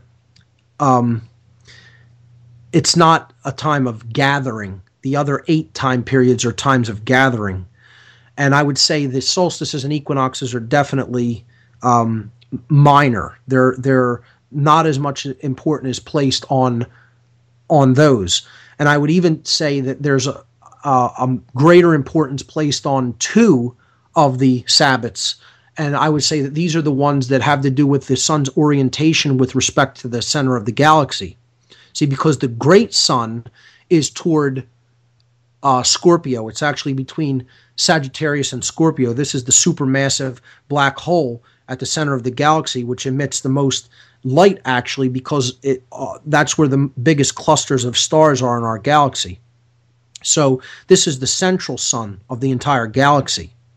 And the Taurus line, actually the line between Taurus and Gemini, points away from the center of our galaxy. And I would say that if you had to pick one high holiday of the satanic calendar, it would be the one that points toward Taurus, which is the Beltane. So this is notable because it's away from the light. Okay, it's away from the center of the galaxy, not toward it. The one that's coming up is the one that's toward the center of the galaxy, which is Halloween, which I'll get to in a moment. Let's move to the summer season. The midpoint of summer is Lammas. Okay, it's also referred to as midsummer. This is August 1st. And I would say of the four major Sabbats, it's one of the lesser ones in the major Sabbats. The two big holidays are 6 months apart from each other, the spring and the fall season, the midpoints of the spring and the fall season. That's Beltane or Walpurgisnacht at the midpoint of spring on May 1st, and Halloween or the midpoint of fall on October 31st. So this is the next major Sabbat. It's called Halloween or All Hallows Eve, and in the older tradition, specifically, this language is, I believe, Gaelic, comes from the Druidic tradition. It's called Samhain. Okay, so Samhain, that's spelled Samhain, or Halloween or All Hallows Eve is October 31st. This is another high holiday in the occult, but I would say it takes secondary position to Beltane or Walpurgisnacht. The last Sabbat is February 2nd. That's the midpoint of winter, and that is referred to as Candlemas, and in the older occult tradition, that was referred to as Imbolc. Okay, so midsummer is like a celebration of the summer season. The sun is at its high point. Sometimes sex or fertility rituals could have been practiced there, but it's basically about harvest as well, because you're now harvesting the bounty that you laid down during the spring. All Hallows Eve, Halloween or Samhain, is a time of reflection because you're really getting ready to head into winter at that point. It's a time of preparation. It's a time of reflection. So you think about ancestors, the spirits of the dead. That's why it's called All Hallows. All Saints and Souls Day is right around this time in the Christian tradition.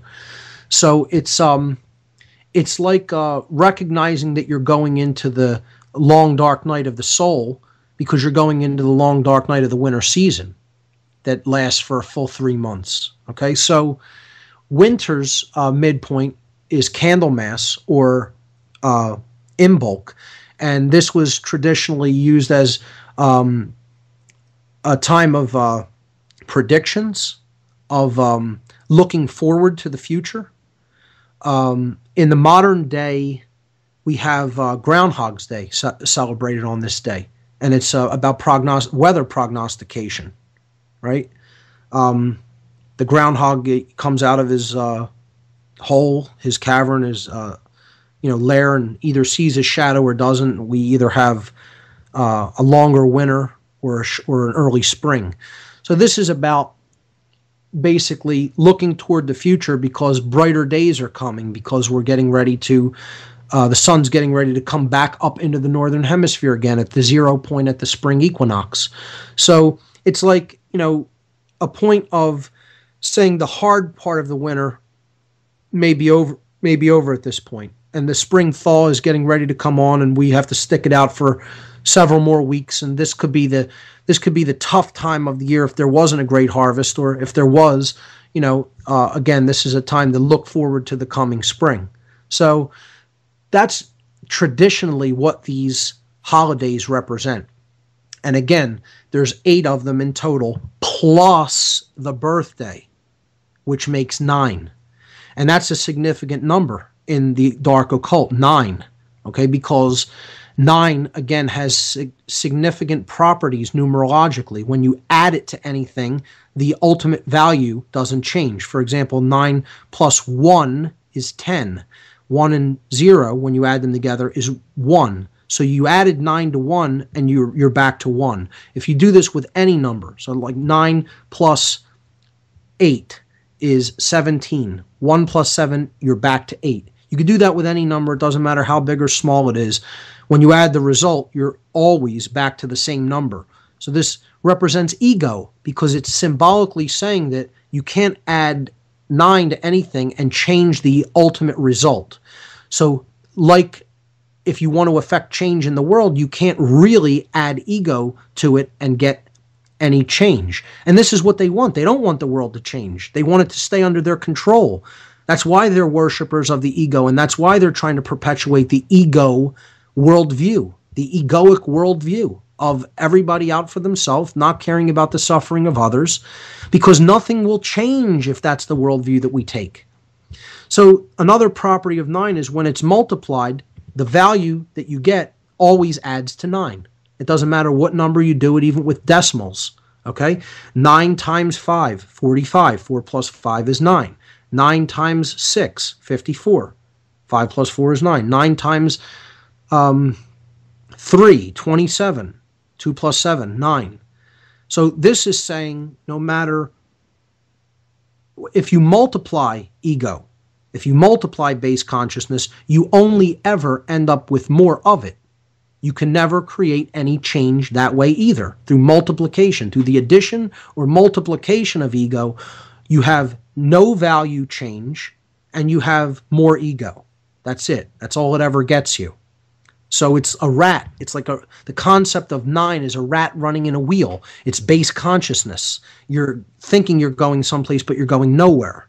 Okay? This is why they have 9 of everything in the dark occult. 9 is their big number. That's why there's 9 holidays on the satanic calendar. They add that birthday to the 8-fold pattern of the zodiac to get 9. And what do you think of the number of the beast thing with 666? Well, I've heard that it actually means 999. And to tie that in, what do you think of Herman Cain's 999 plan? Okay, I'll answer all of that. First thing is 666 and 9 are the same thing. Do the gematria reduction. 6 plus 6 plus 6 is 18. 1 plus 8 is 9. So 666 and 9 are the same thing. That's why if you just look at LaVey in the Satanic Bible, he talks about 9 being the number of Satan. Or it might even be in the Satanic rituals. Okay? But he says 9 is Satan's number. But he never tells you about the gematria reduction of 666 being 9. 666 is the number of base consciousness, or ego, remaining in the state of being the dead, quote unquote.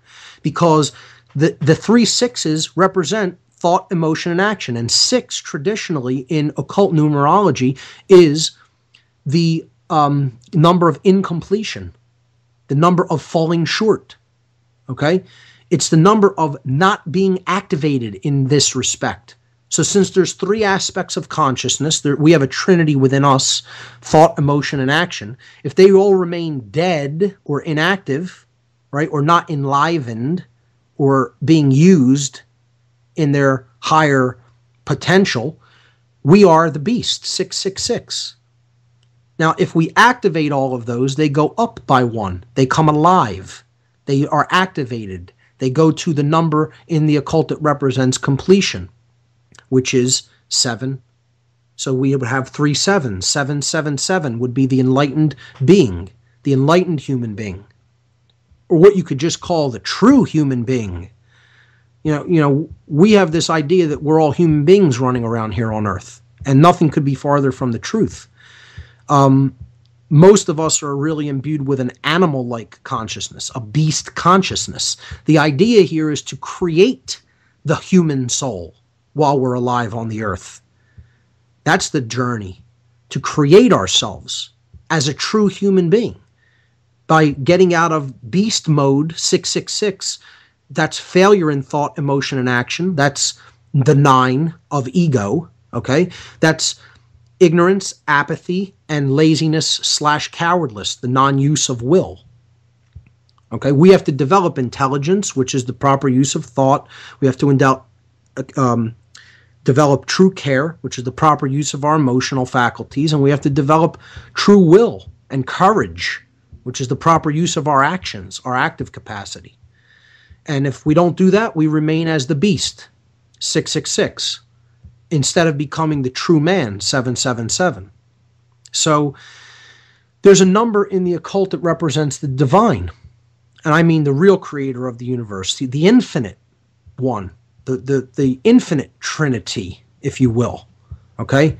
The infinite threefold aspect to everything. The 888, three infinity symbols. So if I told you that 888 plus 777 equals 999, you'd say check your math, right? But see, occult numerology doesn't just work through arithmetic, right? It works through reduction and substitution. So see, 777 is the number that represents closeness with the Trinity, or the activation of the three.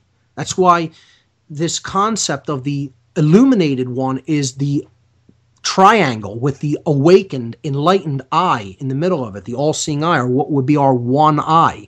This is why they put this on money, to try to put that symbolism in our minds as money, okay? Because they call it the one eye, mon eye, money. This is wordplay and symbol used in conjunction to get us to identify a concept with something that it has nothing to do with.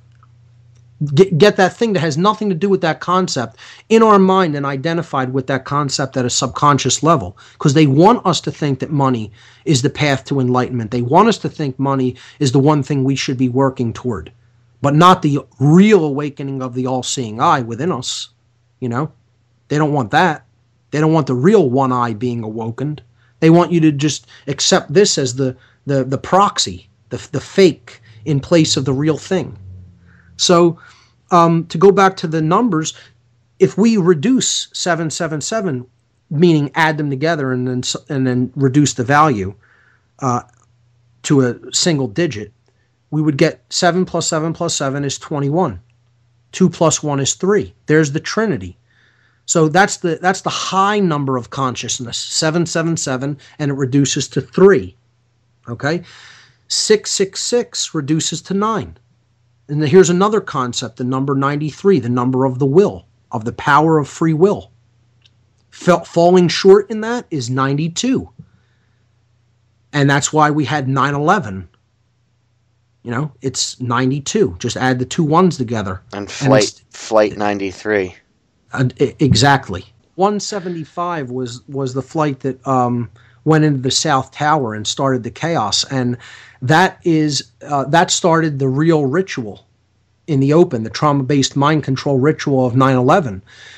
It was a magic trick. Okay, the word of sorcery, okay, is abrahadabra, and its value is 418.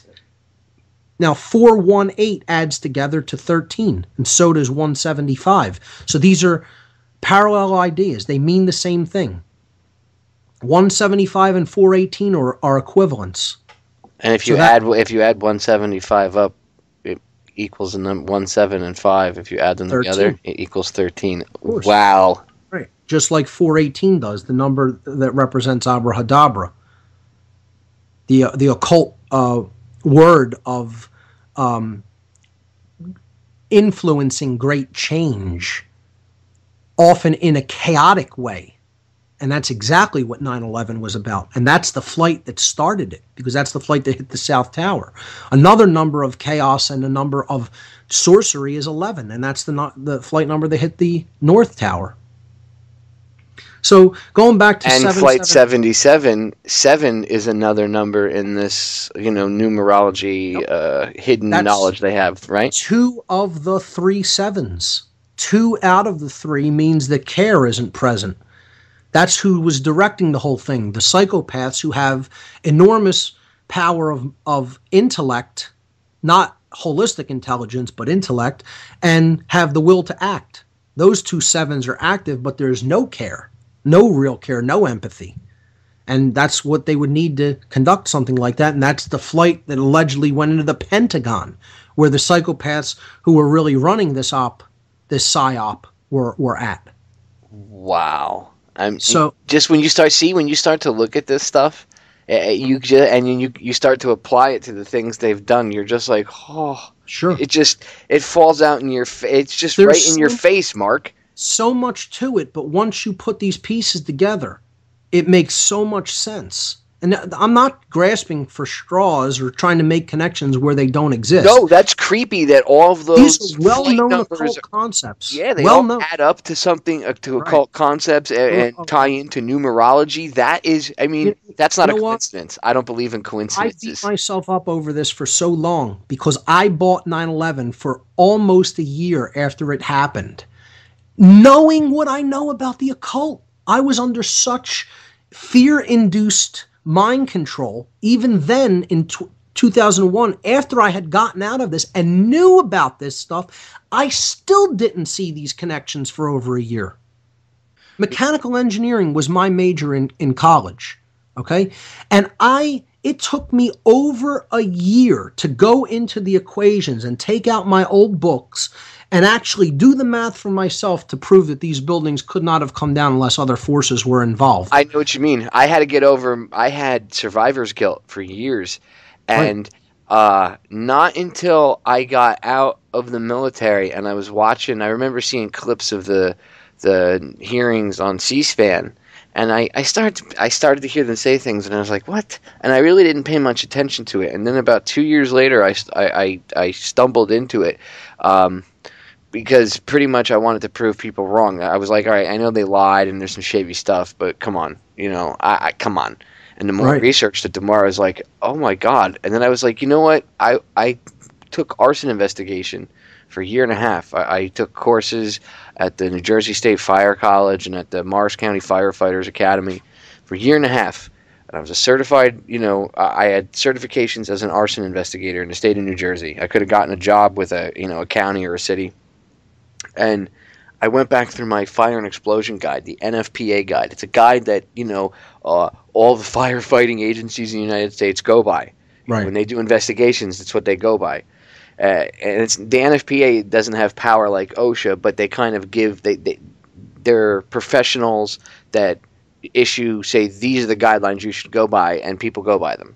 And I went back through the book, and I just started going back over stuff that I'd already been trained in, and I was like, oh my God, they took the towers down with explosives. Shows you how powerful their PSYOP operations are because of how much fear they inject.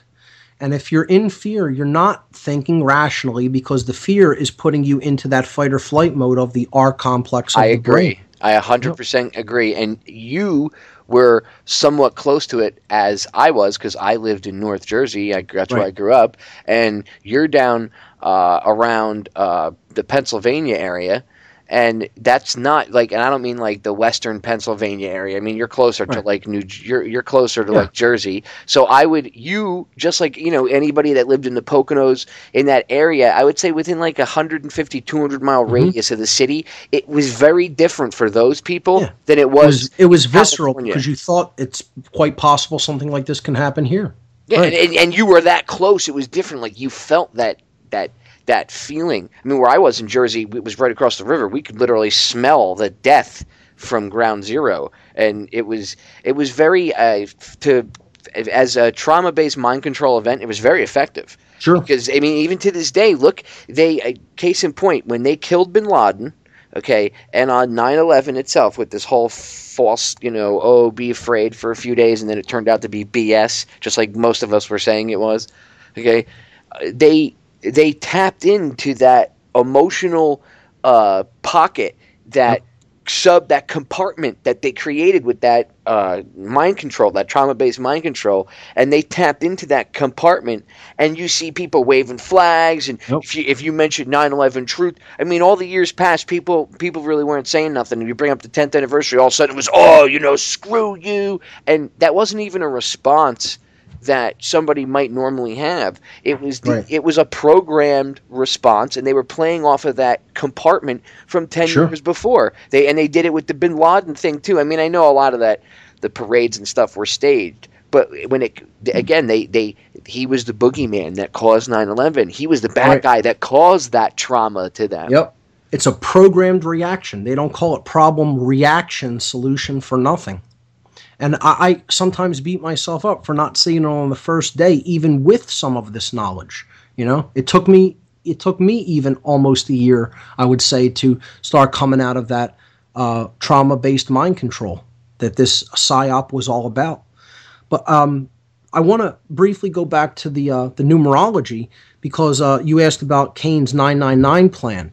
Okay, and his name being Cain is pretty strange in and of itself, that they're pushing this guy. And he worked for the Fed. Right. And 999 is the number of cosmic completion in the occult, because it represents the divine and the enlightened, awakened man, or human, I should say, in general, 777, merging, coming together.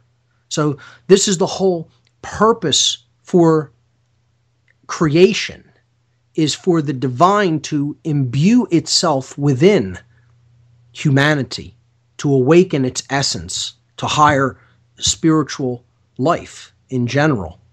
So when we add 888 plus 999, I'm sorry, 888 plus 777, okay, or man is coming together with the divine force that's inherent in creation, the 888, the infinite.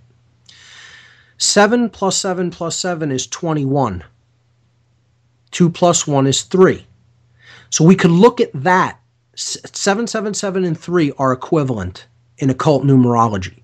So we could look at a 3 as 3 ones, 1, 1, 1. Okay? So since 777 reduces to 3, and 3 can be expanded to 111, we can substitute 111 for 777. Now just add that to 888, and you have 999. This is symbolically the number that represents the completion of everything, the raison d'etre, the reason for being. Okay, and this is the will of creation. What creation has been attempting to do is to give, the will to bestow, as they call it in Kabbalah, to give of its essence to the creation, which has the will to receive, which is what Kabbalah means, to receive. And when that joining process takes place, the purpose of creation is fulfilled. So 999 represents the highest of cosmic completion. 888 merging with 777. Okay? And it is the inversion of the beast. The beast is conquered. 666 inverted is 999. This is why he's using this to promote his campaign. Psychologically, way down deep in the nested world of the subconscious, we understand symbolically, archetypally, what that number represents, even if we don't understand it at a conscious level. It's like ancestrally within us at a subconscious level, because these concepts have been talked about actually for time immemorial, back into the ancient past, and carried down through word of mouth, through the oral tradition. So this is what Cain is doing. He's putting this concept into something that he's selling to the public so that they buy it. We had been talking about numerology, and I kind of wrapped that up. So I wanted to just basically close by talking about some of the higher level dark occult hierarchies, and where big major meeting centers and rituals take place and are conducted. And the work I'd like to bring up as a reference is Fritz Springmeier and Cisco Wheeler wrote a book called Bloodlines of the Illuminati. And in it, Springmeier talks about a place in Belgium. Now, here's this word again. Here's this phonetic variant again, Belgium. Okay? this is the proposed center for world government in Brussels, right? The EU, which is basically the biggest centralized power on the globe.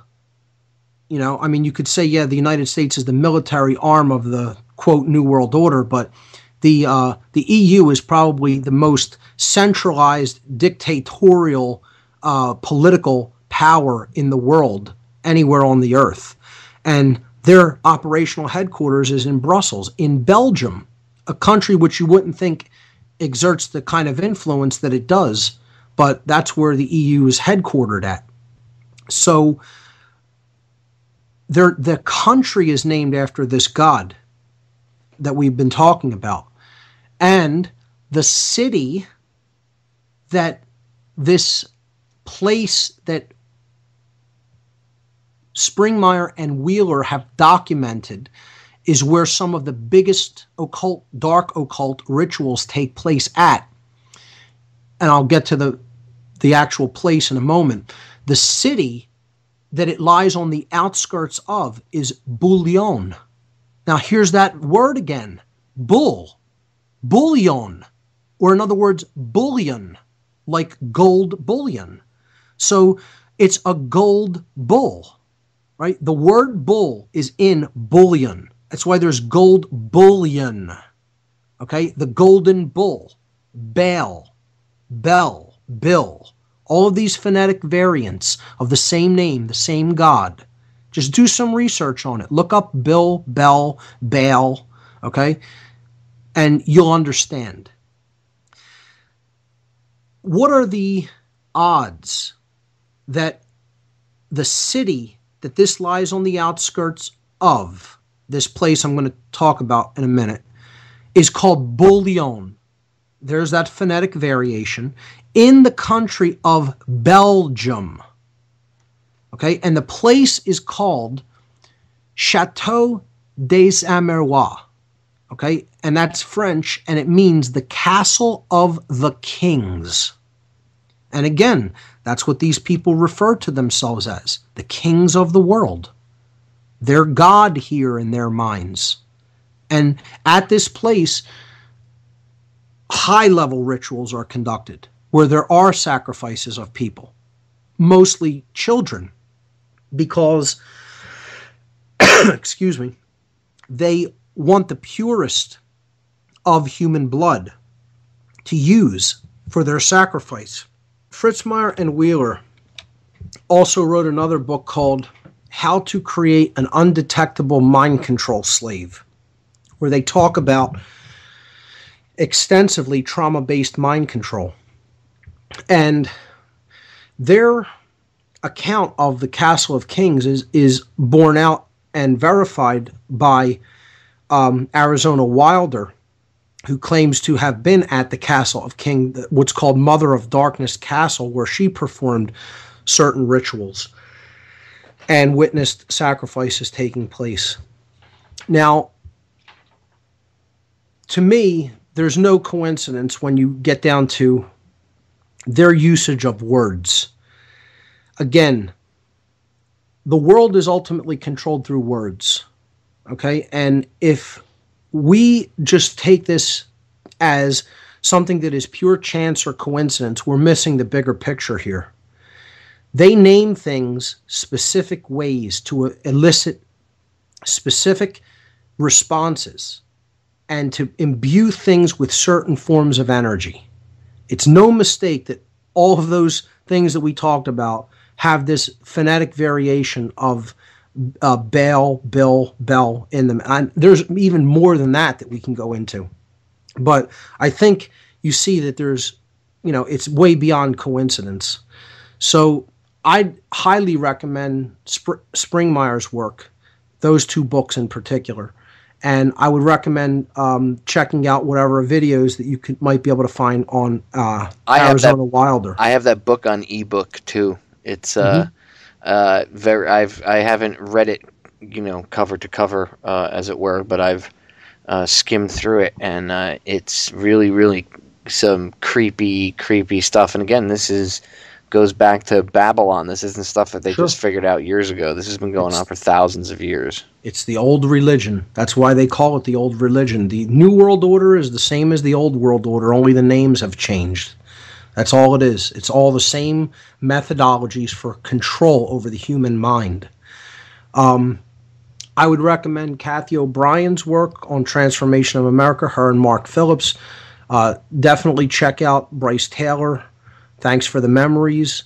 I would definitely take a look at a couple of the speakers from the Free Your Mind conference that I hosted here in Philadelphia in April of 2011. And we're very briefly touching upon, thinking about, I don't want to make any promises, maybe doing something in late 2012. I don't know, but we're going to, some of the organizers are going to get together and meet and have some talks about this, and we're going to think about doing it again. But the two speakers that I'd put you on to that talked about ritual abuse and hard forms of mind control, one was Aaron McCollum, who was subject to different kinds of trauma-based mind control while in the military. And I would definitely highly recommend the presentation that Jay Parker gave at the Free Your Mind conference.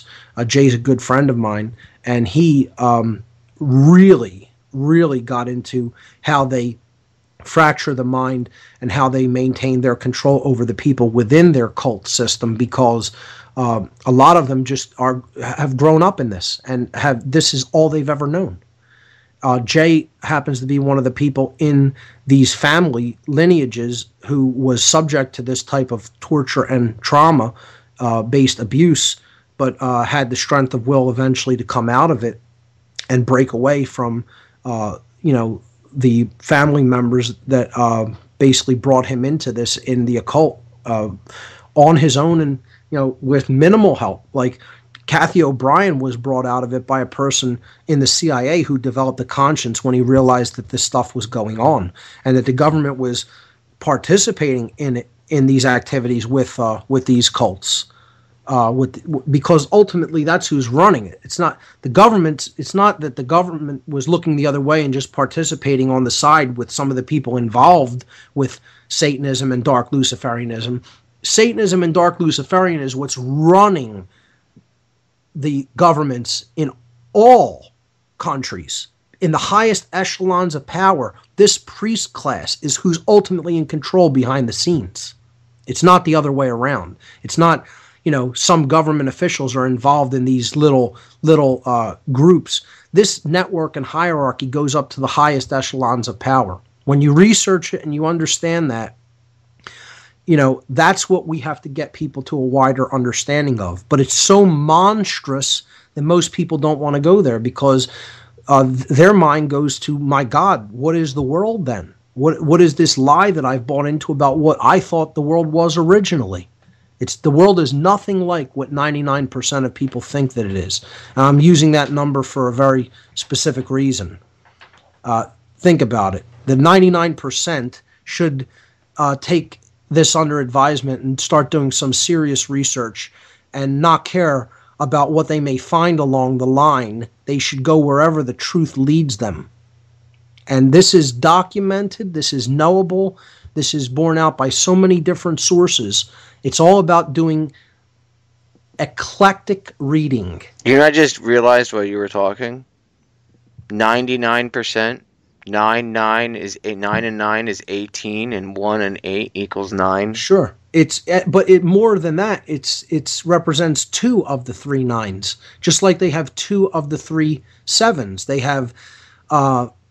have care and they have the will to act. Is that why they did the 7/7 bombings on 7705 rather than 777? Because that way it would only be 2 7s. That's about killing care ultimately. That's about the will to act and knowledge being used by the controllers, the sorcerers, if you will, who have these 2 aspects, but they have murdered their own care. Again, that's why they do the cremation of care in front of the bull god, or quote owl god. It's a dual symbol there at Bohemian Grove. And isn't that in the 7th month? Isn't that in July they do that? Yes, it is. Right. It's about killing care ultimately. Now, the Wall Street protesters, they, I believe, have care.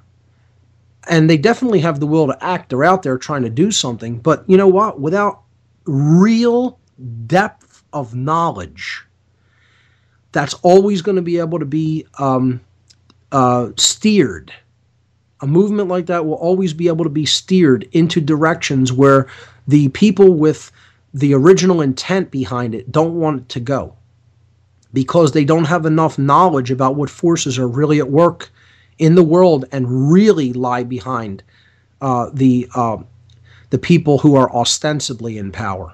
And that's what we really have to be mature about and start looking into with an open mind, and not saying this is off limits for research or discussion.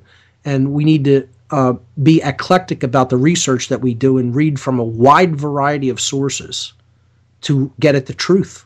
Not at what we are comfortable with, but the truth, no matter how disturbing it may be.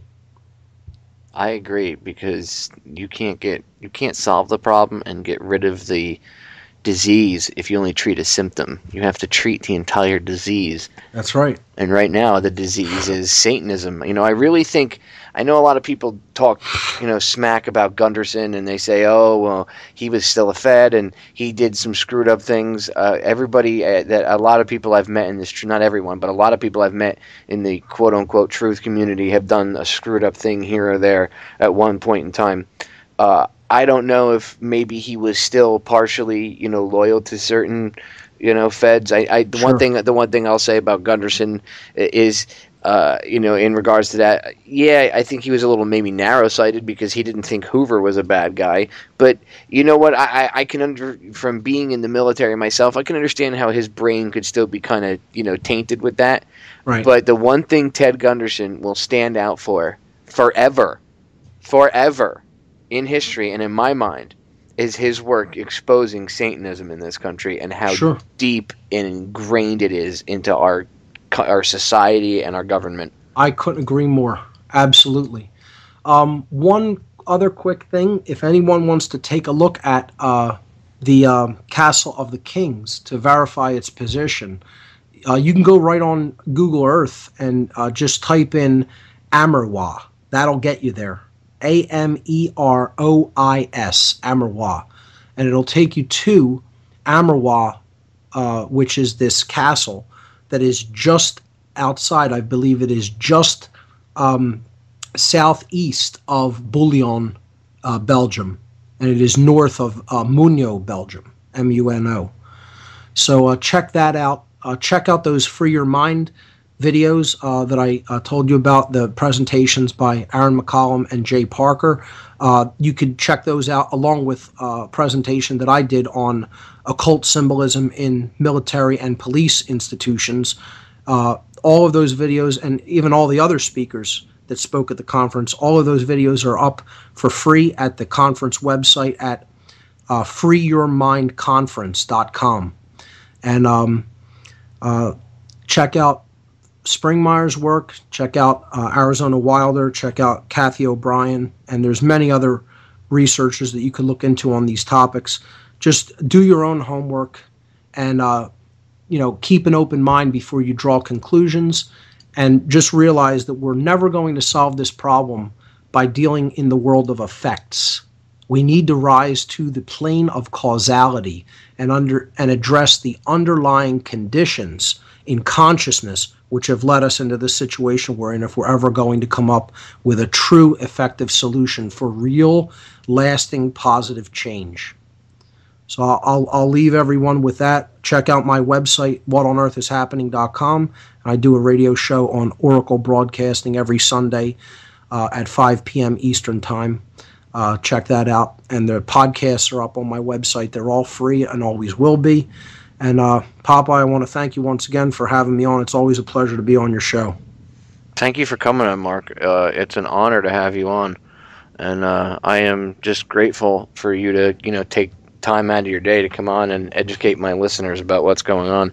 And for you guys that don't know, Mark does a show the same time that I'm on air on Sundays over on Oracle. So when you're done listening to me, and a lot of you I know listen to Joe Joseph and everything after me. So once you're done listening to Orion, go over to Oracle's website and grab Mark's archive, and don't just listen to it. I suggest you rip it and download it and archive it. And he always puts in what he talked about, and put a little just give it a little title so and a date or whatever. But I rip Mark's archives and listen to him. So I'm telling you, you should go rip his archive and listen to it as well. There's everybody complains that usually by around 10 o'clock at night, 11 o'clock at night on the weekends for the weekend shows, sometimes they don't find anything interesting on. Well, go rip his show and listen to it. Or if during the week you got nothing better to do, you're at work, you can put it on your phone and just play it, and play it on the speaker or your little headset, and just listen to what he's talking about. Okay, if you have to go back a couple times and listen to the same show, do it. But really, I listen to his stuff. Everybody wonders where I get my knowledge about. I mean, Mark's not my sole source, but he helps not only verify stuff that I know, but if there's something I don't know, he goes into detail. That's one of the reasons I brought him on today. That, and Mark's a friend of mine, so I like to hang out with him. But mostly just to give you guys info. So again, Mark, thank you so much for coming on my show. I really appreciate it. And is there anything coming up, any speaking engagements that you have that you might want to plug or anything? No, there was a potential one. I don't think it went through. There might be something that I'm going to be doing in the near future, and I'm planning a presentation that I'll probably announce on my show, and a venue I have in mind. Nothing firmed up yet, but when we finalize a venue, I'm probably going to be doing a presentation called Heart Control, which is something I have been wanting to put together. We talk a lot about mind control, but we don't talk about how we're emotionally controlled very much. This is arguably an even greater form of behavioral control through the emotions. One of the main places, of course, this is exercised is in the identification with family members who do certain activities, and not being able to see how they're actually breaking natural law and abusing people's rights because they are our family members. This is why so many people who have family members who are in the military or in police institutions never really come out of the mind control of the acceptance of these institutions and what they are doing, their immoral actions, because they are identifying with the love of the individual in their family, as opposed to being able to be detached enough from looking at their relationship with the individual and to actually see the individual's actions and judge them on a true moral basis. So I'm going to put a whole presentation together on what I term heart control, or it's a form of emotional mind control. But as I said, I don't have a venue definitively set up, but I will pretty soon, and I'll figure I can roughly say that'll probably be coming up within the next month or two, and I'll announce it on the show. One other quick thing, I do host monthly screenings for a group called Truth, Freedom, Prosperity in the city. The last Wednesday of every month here in Philadelphia, Barb and I get to pick a film that we want to show the community here in Philadelphia. And we have a nice screening room at a place called Media Bureau, who lets us use their screening room that they usually use for screenings of independent films as part of the Philadelphia Independent Film Festival. But they make their screening room available to the group Truth, Freedom, Prosperity, who Barb and I both work with in Philadelphia. And we do a documentary screening at the end of the month, the last Wednesday of the month. This month, on October 26th, we're going to be showing a film called Defense Against the Psychopath, which is very appropriate because of what we were talking about in this broadcast tonight. And it's all about what psychopathy really is, how widespread it is in our society, what the traits and behavioral characteristics of a psychopath are, and what we can do to mitigate their chaotic influence in our society and in our world. So it should be a very enlightening film, and we'll have a discussion afterward. But that's an ongoing thing. So anybody in the Philadelphia area, if you're not doing anything on the last Wednesday of the month and you want to come out and check out a great documentary film that you might not otherwise have ever even heard about, come on out to Media Bureau. And you could check out more about that on my website, or you can go to truthfreedomprosperity.org and check out the meetup for the last Wednesday of the month for the free documentary screening and discussion night. So that's all I have. And Pop, I want to say thanks again, and I want to say thank you for what you are doing, because it's all about putting this information out there and having a venue for the discussion, the open discussion of ideas like this. So thank you very much. Yeah, I that's what I try to do. I try to dedicate my show to talk about the things that other, truth tellers or, talk show hosts or bloggers or whatever. Obviously, the mainstream media is not going to talk about it, but I try to talk about stuff that even they don't talk about much, because I don't want to waste the listeners' time with useless info. And this is stuff that does not get talked about and should be talked about more. And again, that goes back to the whole religious dogma thing. I think that really blocks a lot of smart, intelligent people from looking any further than a certain point. So, Mark, thanks again for coming on. Anytime, man. Anytime you need anything, let me know. Will do. Same here, man. All right. I'll talk to you soon, Mark. You have a good one, man. Take care. Take it easy, brother.